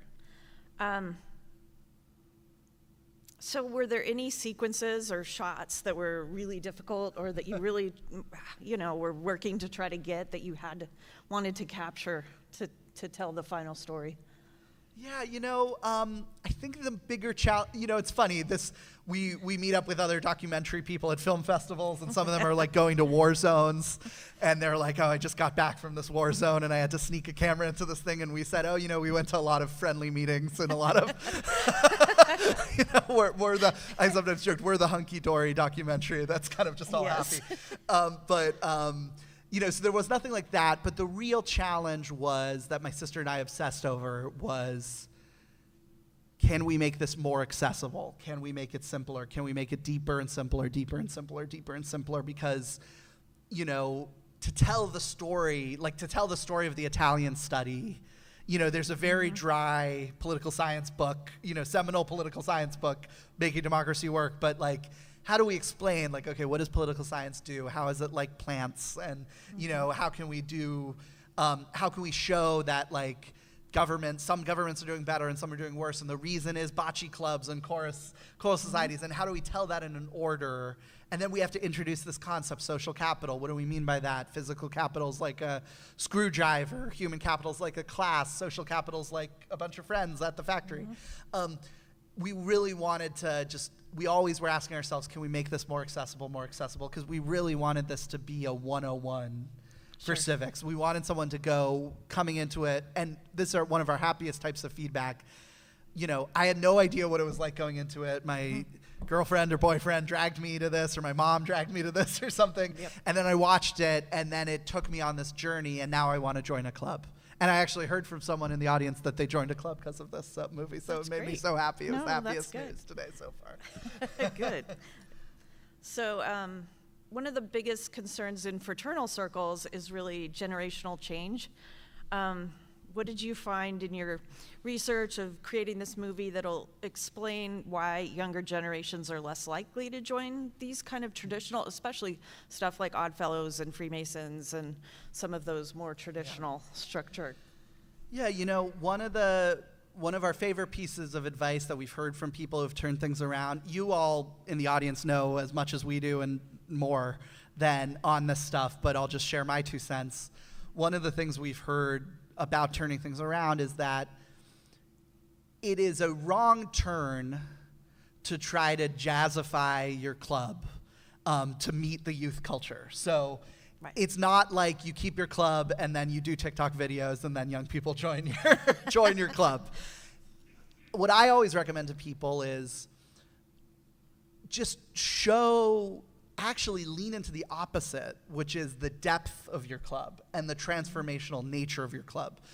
There are all these studies that have been done which shows that when a club cores itself out to become easier, it dies out. So like you have the story of mainline Protestant, it's like, amen, yes. You know, you have the story of, you know, a club says, we're not gonna have all the stuff that scares people, turns people off, you know, and we're gonna say you don't have to come to as many meetings and this, that, or the other. And then what you're doing when you're doing that is you're saying, we're no different than normal world. And normal world is gonna beat you at normal world. Like, oh, it's like, this is gonna beat TikTok and Netflix and everything else you could be doing because it's so easy and it's whatever, but you're not gonna beat them at their game. what you're going to beat is saying, hey, go do shallow things. But the second that you're feeling a sense of meaninglessness, a sense of purposelessness, a hunger for community, something different, when, hitting the dopamine receptors over and over again eventually sparks out. You have to have your years where you just want to hit the dopamine receptors over and over again. But eventually you're looking for something deeper, thicker. Be there as something that can be that. And if you are that deeper thing that transforms people's lives, the best advocate, the best marketing for your org is a member of your org whose lives was transformed and is friends with people who aren't in the org, telling people about how their lives were transformed. And so what you see is the groups that actually lean into being a bigger part of people's lives end up growing in this time. Yeah. And so I always tell people, if you have 7 members and you're lamenting the whole time that you don't have 25 members or 100 members, you're going to have 5 members soon, and then 3, and then none. Yep. If you tell those 7 members, how can we, as these 7 members, be there for each other in as deep a way as we can? How can we be more transformative to each other's lives? How can we be in a deeper brotherhood or sisterhood to each other? How can we be an even, with the 7 people we have, how can we change this town with what we have? That's the group that's going to have 15 people, and then 30 people, and then 60 people. And so, that's what I've seen. Thank you. Yeah. The title. Yes, we're very proud of the title. We got told by everyone older than us to get rid of the title. And we really wanted it, and here's why. We wanted to show the stakes. One of the things is we really wanted to show the stakes, and we think the stakes are true, and we stand by it in the stakes. On a personal level, your health goes down when you aren't joining. The social isolation crisis in this country is killing people in this country. There's a phrase called deaths of despair that public health people are currently measuring, which is, you often hear of like deaths from alcohol or opioids or suicide, or gun violence as separate things, but people have started to see that as a shared thing called deaths of despair. It doesn't cover all of those cases, but it covers a good amount of them, that it's really intrinsically tied to the social isolation crisis, and like we are saving lives every time we build community in this country. And then on a civics level and a democracy level, our society's not going to function. Our society and our culture and our institutional landscape are not going to function, and it's going to die out too if we don't have a culture of joining again. It is the stuff that buttresses and is the foundation of our public life. And so we wanted those stakes, and that's why we have the word die in there. It also helps that the streamers like true crime documentaries, so it kind of implies that a bit. The other one is we really wanted to flip the script on documentaries. Usually documentaries, it's 95% of the movie is something bad is happening, something bad is happening, something bad is happening. And then in the final 5% of the movie, final 5 minutes, they say, well, you should write your congressman, or make sure to raise awareness about this issue. They give the solution at the end. What we wanted to do is we wanted to flip it and give the solution at the beginning, and then make the case of why that solution mattered. And so we wanted the first word you see when you approach our film to be the solution, join. And we wanted my first line to be, this is a film about why you should join a club and why the fate of America depends on it. And the mystery of the movie was, what the heck does he mean by that? For someone who doesn't understand why those two things are connected. So that's the hope. Cool. What's next? What are you working on now? We are still touring the film. It's the 2-year anniversary of it launching this week, and we're still going because we get 10 requests a day of people wanting to see this film and use it as a way to have a pep rally for community in their community, or have a critical conversation, or get people in their town to join clubs. And I don't think it's because of the movie. I think it's just because of the topic. And the movie is an excuse for that, and we see the movie as an organizing tool, and we're going to keep at it for at least another year. We don't want to move on to another film when this is like the message we care about. And I said this at lunch to someone, one of our goals is, the real work of community is hand-to-hand combat. It's like meeting people, making asks directly, one person at a time. That's how community is built. Like, that's the most of it. But what we hope we can do with this movie is we can loosen the soil a bit. You know, if we could get 1 million people in this country to watch this movie, then the next time one of you are asking someone to join your lodge, if they had seen the movie, they would be like a little bit more likely to say yes. That's our hope. And hopefully that can help people out in Sure.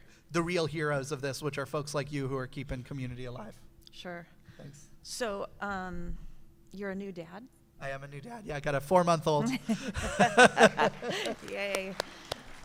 Thank you. Yep. I'm a mom of a teen now, boy, and yeah, it's a lot. And one of the things I've been doing is, and unintentionally, unbeknownst to me, I've been making him join things. What Oh, about that's you? great. What are you gonna do? I love that. I think that's wonderful. You know, people always say, what do we do about civic education in schools and things like that?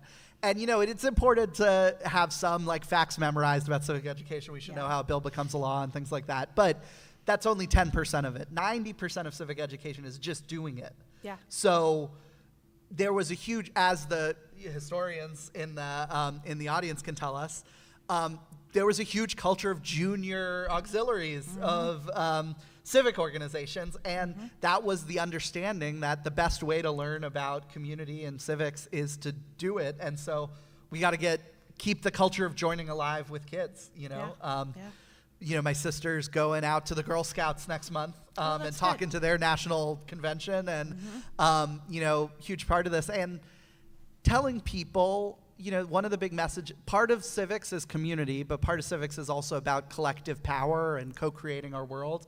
And one of the things we all got to instill in our kids is, if there's a problem out in the world, there's no one who's going to solve it but us. You know, there's an old Onion headline that I love talking about, which is there's an Onion headline, and it's an op-ed, and it's, somebody should do something about all the problems.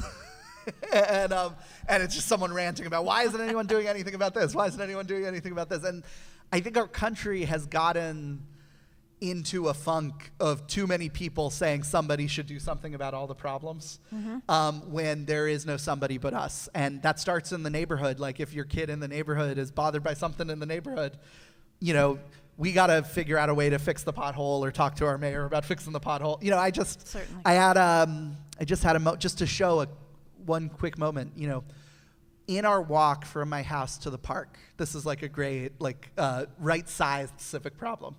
In our walk from our house to the park, when we walk with my 3-year-old and his baby brother in the carrier, in the stroller, there is not a curb cut at the one time we have to cross the street. Of course. And so it gets really bumpy. I get really nervous. I do this, and then the kids are, oh, it's bumpy or something. I think my 3-year-old thinks it's fun, but the baby doesn't like it. And I'm thinking of maybe doing a little, like, dad and son project of, okay, we got to get a curb cut to make that one piece smoother. And let's go practice writing to our city council person and talking about how this problem happens and what can we do together to make that work. That times 10 million is how you fix problems in this country. For sure. So that's For how sure. we do it. Thank you. know? Yeah. Last thoughts for. You know, I have to do a very shameless plug, which is, if you want to host this film anywhere in your neck of the woods at your lodge, go to joinorddiefilm.com and click host a screening. And on a slightly less shameless note, often people ask me, like, what is the thing you've changed your belief on for making this film, or what did you learn most in making this film? And my biggest thing after 7 years in this journey, and it's my sister and co-director's story too, is we just believe in this message like 10 times more than we did when we began. And when we began, we wanted to make a whole movie about this message, and now we believe in it 10 times more. And I just really believe that what you are all doing in your lodges is really, really, really important. And so if you need one more voice saying, when there's a Thursday night, I don't know, is there an official day that Masons meet on? Many nights. Many different nights. So the proverbial Thursday night meeting.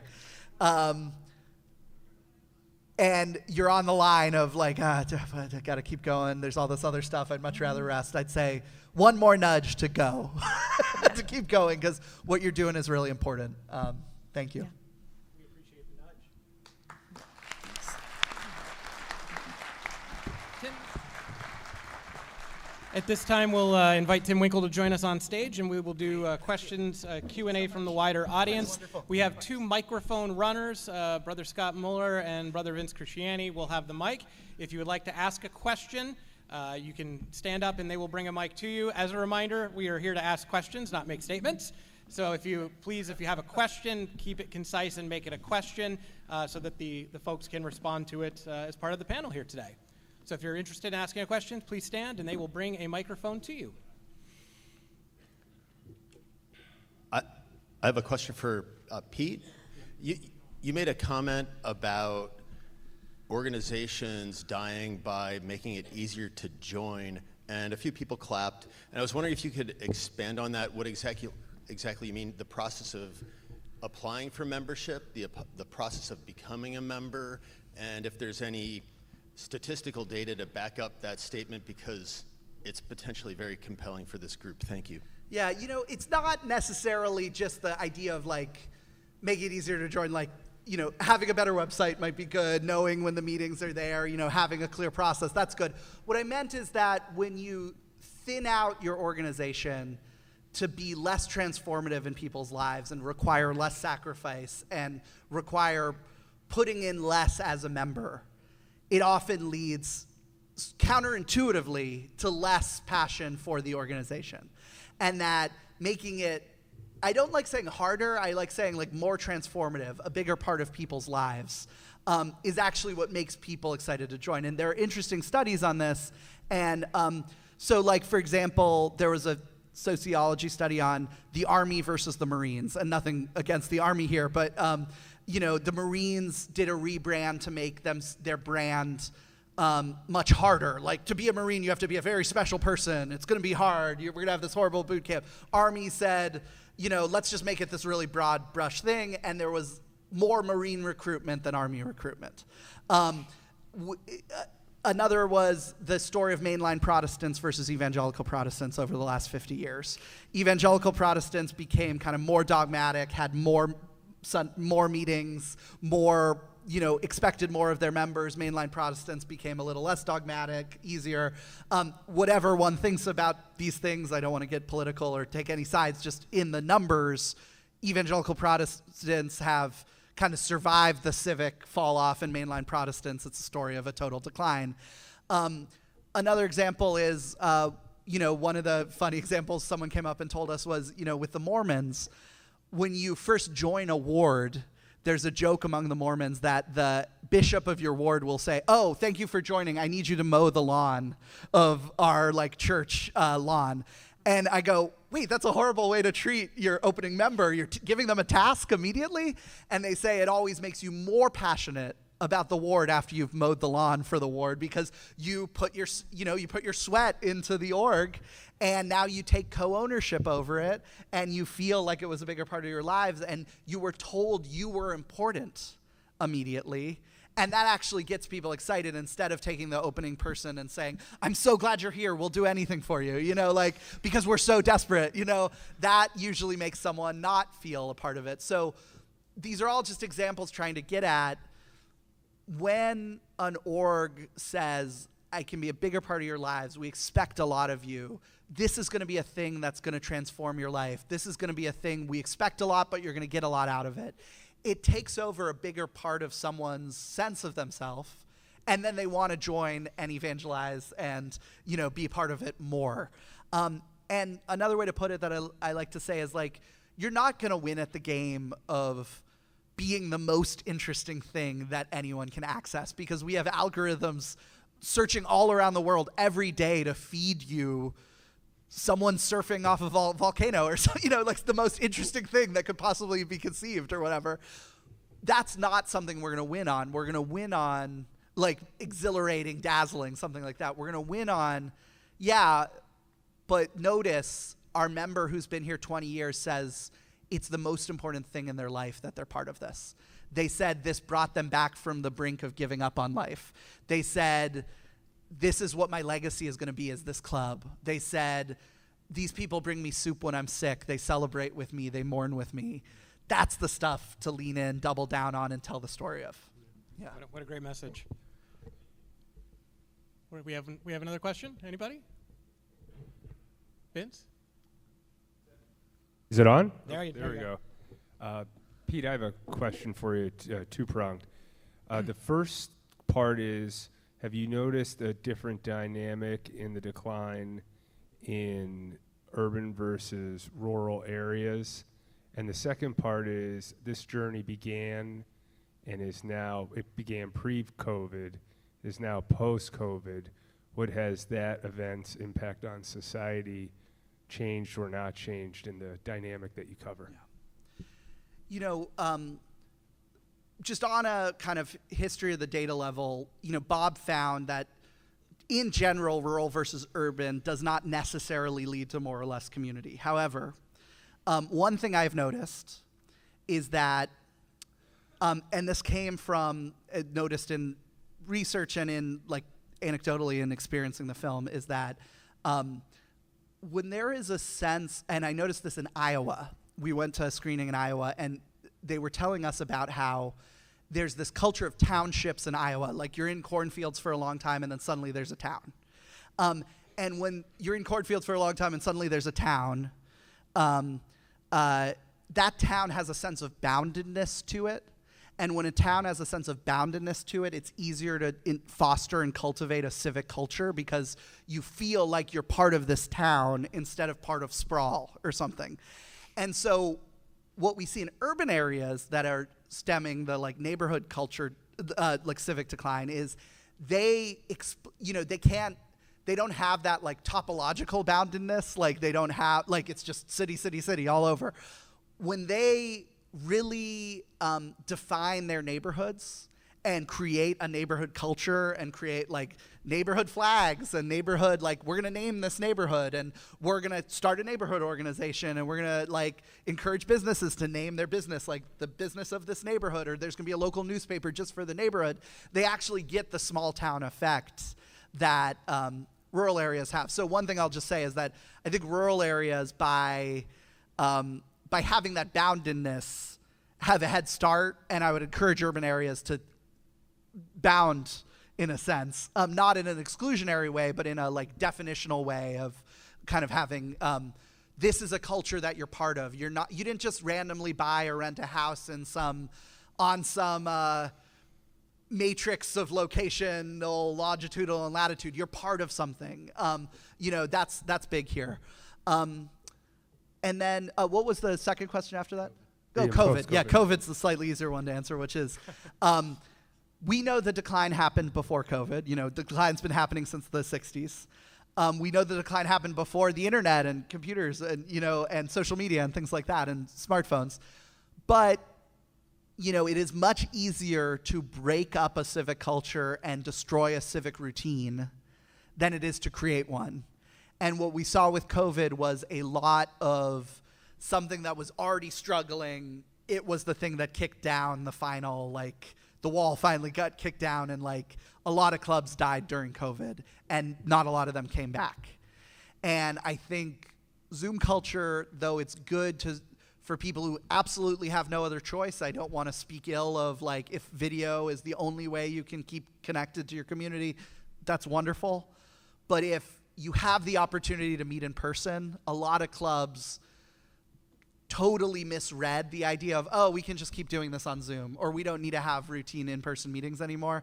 And I think that's really, really dangerous for civic life. And so I think we learned some bad habits during COVID too. So if the line was going down like this, it went down like even more under COVID. You know, right now we didn't get to include it in the film, but 40% of Americans belong to no organization. 40%. And then 2/3 of Americans belong to like none or only one. So like another 20%, it's only one. And that is totally abnormal in American history belong to 0 or even only 1. And so we're at the low point, and we got to turn it around. I think this room would outweigh the dues cards and make a dent in that number by percentage. That's for sure. Other questions? We got one back here. Hello. I had kind of a two-part question. Both I wanted to express my appreciation to the speakers this morning. Really enjoyed your presentations. But we as social orgs, what advice do you have for us for properly executing the contemporary collections to kind of effectively document our history or communicate both to our internal members where we came from, where we're going, but also to the public at large, maybe even to convey both external interest in our orgs as well as potentially evergreen interest? Well, I'll give a shot at this because I'm a museum curator. I'm going to say I encourage the material culture that you should produce. I think similarly to what we were just saying about being on Zoom, your footprint shouldn't be digital and therefore fleeting. When you put investment into making materiality around your organization, and I don't have to tell Masons about this, but for having physical representations that people can hold on to, that they can wear or whatever, even if it's a T-shirt, that shows an investment, right? That shows that we're interested in making a commitment to the real world, basically, and not just electronic. And I think likewise, one of the things that I talked a little bit about too was like there are ways in the community that people still come together that make social capital that aren't documented, right? That aren't formalized, and that aren't maybe don't even leave a permanent mark sometimes. But having your organization be part of those has ancillary benefits. So I belong to a fire museum association that's basically a friends group for the fire museum in my town, and I organize a festival every year. We have an annual festival, and it's fallen to me the last few years to organize it. We have Rotary come to our group, and we have a local boat club, and they sponsor it, and we've had all these organizations, and the festival is like a mayfly. It's there one day and it's dead, but the connections that those people make as people walk around and talk to the different booths and the different vendors, that's how they make that connection. And if they can have physical swag to give away, they like that too. Heather, anything from your end? Oh, certainly. So this has been my passion forever, is trying to save that kind of history. So I start local, where you are, what your lodge building, your space, your place, your church, your community, wherever you're involved. It takes one person to start caring about that history, and then it spreads because people get excited. I tell the story all the time of how we found George Washington's funeral Bible in one of those plastic tubs. That's crazy. Like it was in a lodge in the back in a Scottish Rite wardrobe closet, and they didn't even know they had it because generations have changed since they sold the old lodge building, and people had come and gone, so they didn't know what they had. So how many of you guys have a basement or an attic full of stuff and you don't know what you have, or who used to be members of your lodge? And everybody that formed those communities and created those communities 100 years ago or more, they were the town mayor and all of these dignitaries and who's who people back in the day. And so get to know your own history and care about it, and don't just throw it in the trash. If you're selling your building and you're moving, reach out to professionals like Tim and myself, because that's our job, and we might not be able to take it all, but we can point you to our colleagues who are also trying to save that history. We've just very quickly, we've often talked to local newspaper orgs, and we see like the revival of community life very connected to the revival of local newspapers. And one of the things we've discovered on our journey with local newspapers is usually when they say, why are local newspapers important for civic life, and this is connected to history soon, I'll get around to that, which is, often they say, oh, well, the local newspaper informs you that clubs exist, they report on clubs, and I think that's the second most important connection. The most important connection is that the presence of a local newspaper reporting on you almost spiritually tells everyone in the town, your town matters.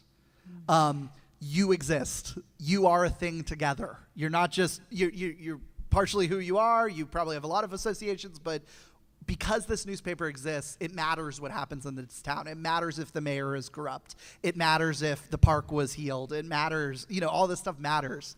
And I think that's one of the biggest problems today is just, it's not just that we don't have community, it's that we have this loss of meaning. And that's also what history and archives do. When you have a history and someone takes a picture and puts it on the wall and there's one for every year, or someone says we're gonna have this materiality and it's important to keep this, what you're saying to current members or prospective recruits is what we do here matters. And if you just throw it away or don't create any sense of it, you're slightly saying, you're sending a message of, it doesn't really matter what we do here. And so I think that's the most important connection of an archive too. Yeah, it says there's a future. There's a future. Yeah, the we're past investing says in a there's future. Yeah, exactly. Yeah. Amen. Got one more question over here. Sam? We'll do Sam's question and then one more after that, and we'll get wrapped up for the day so we stay on time. I got you. Oh, you got it. Yeah. Quick question for any or all of the panelists. What do you make of the work from home movement? As a federal employee, I have to say I'm going back to work. No. I mean, personally, I very much prefer working in concert with my colleagues. That's where ideas happen. Practically, I love not wasting 2 hours of my day on the subway when I could use those in other ways. And to some degree, it's a balance we have to strike. But in the same way, I'll give you an example, Masonic example. My museum has an exhibit on American enterprise and business that opened in 2015. I worked down the hall from one of the curators of it, and I knew she was doing this story. We had this material about one of the founders of Alexandria and a merchant, and because I was at Alexandria Washington Lodge, I knew we had the weights and measures that Alexandria had used, and it turned out this guy actually was responsible for. And that all came together. That is on display now at the Smithsonian on loan from this lodge because I went to her doorway and said, hey, Nancy, I've got this. That's all it took.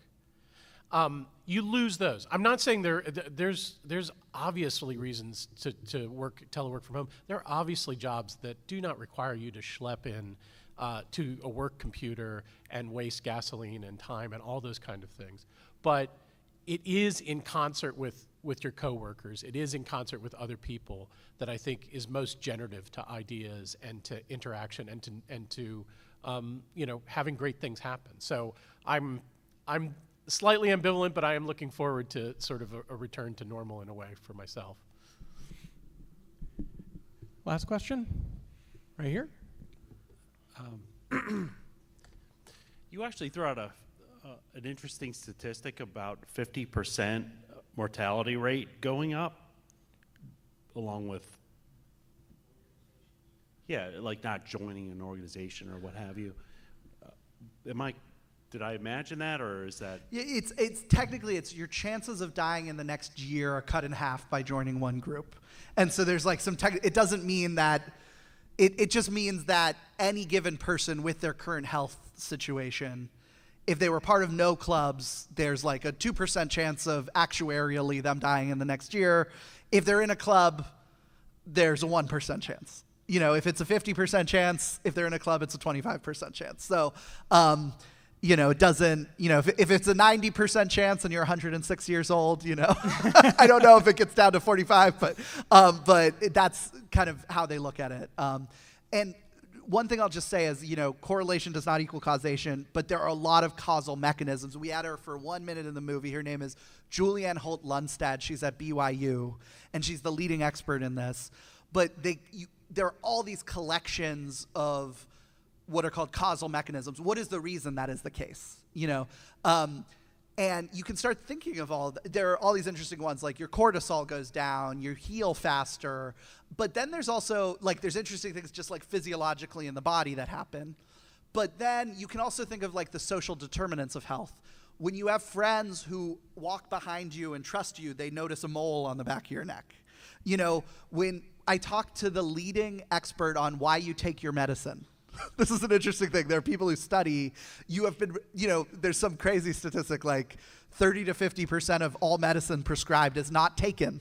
Who tells you to take your medicine? Your friends. They tell you to take your medicine. You should really take your medicine. You're coughing up a lung or something.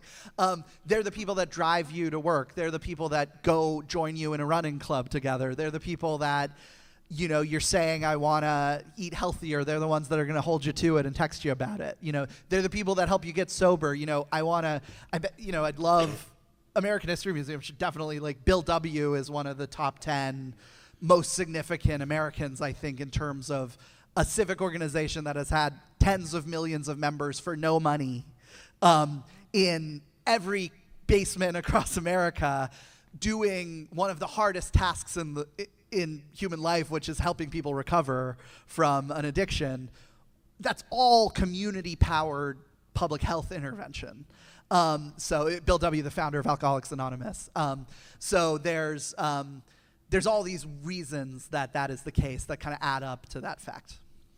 If it were just the simpleness that your mortality got better by 50% for every dues card you had, we would all be living forever, gentlemen. I think we would be in good shape. Well, to close out and to summarize a little bit, this is often what I give when I give a Masonic presentation, and this is the challenge to this group. As we've talked today both about civics and our own history and our lodges and doing research, it's easy for us as Masons to look at the really fun, exciting research of finding a lost ritual or going on an expedition to find something new or new piece of history, when the history we really need to tell is the history in our own lodges. Who was your first worshipful master? Why was he the worshipful master? How did he know the second worshipful master? Why were they the founders of your lodge? That's the history that's easily lost, and it's incumbent upon us as Masons in our local lodges engaging with our own civic history to have those conversations and share it, because nobody else is going to. That's where you, as a member of this academy, can go back to your lodge and make a difference in understanding your history and share that with your brothers. With that, I'm going to call on Brother Yasser Al-Khatib to close us out for the day with final comments. And speakers, you are welcome to exit the stage. Thank you.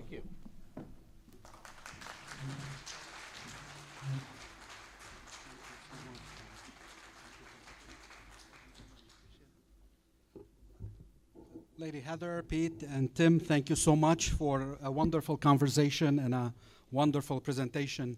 Ladies and brethren, as we embark on the 250th anniversary next year of our nation, we deemed it necessary to talk about civic engagement, and we realize our role as Masons in it and how much it's been beneficial, not only for our communities, but for our country as well. Our contributions from these presentations are evident that this is a set stone for the future, for us to continue to build and serve this beautiful country that we call home.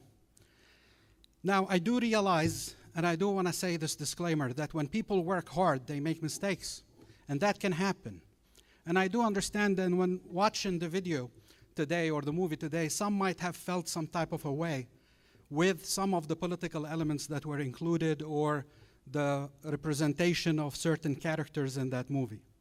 If that has offended anyone, on behalf of the committee, I sincerely apologize.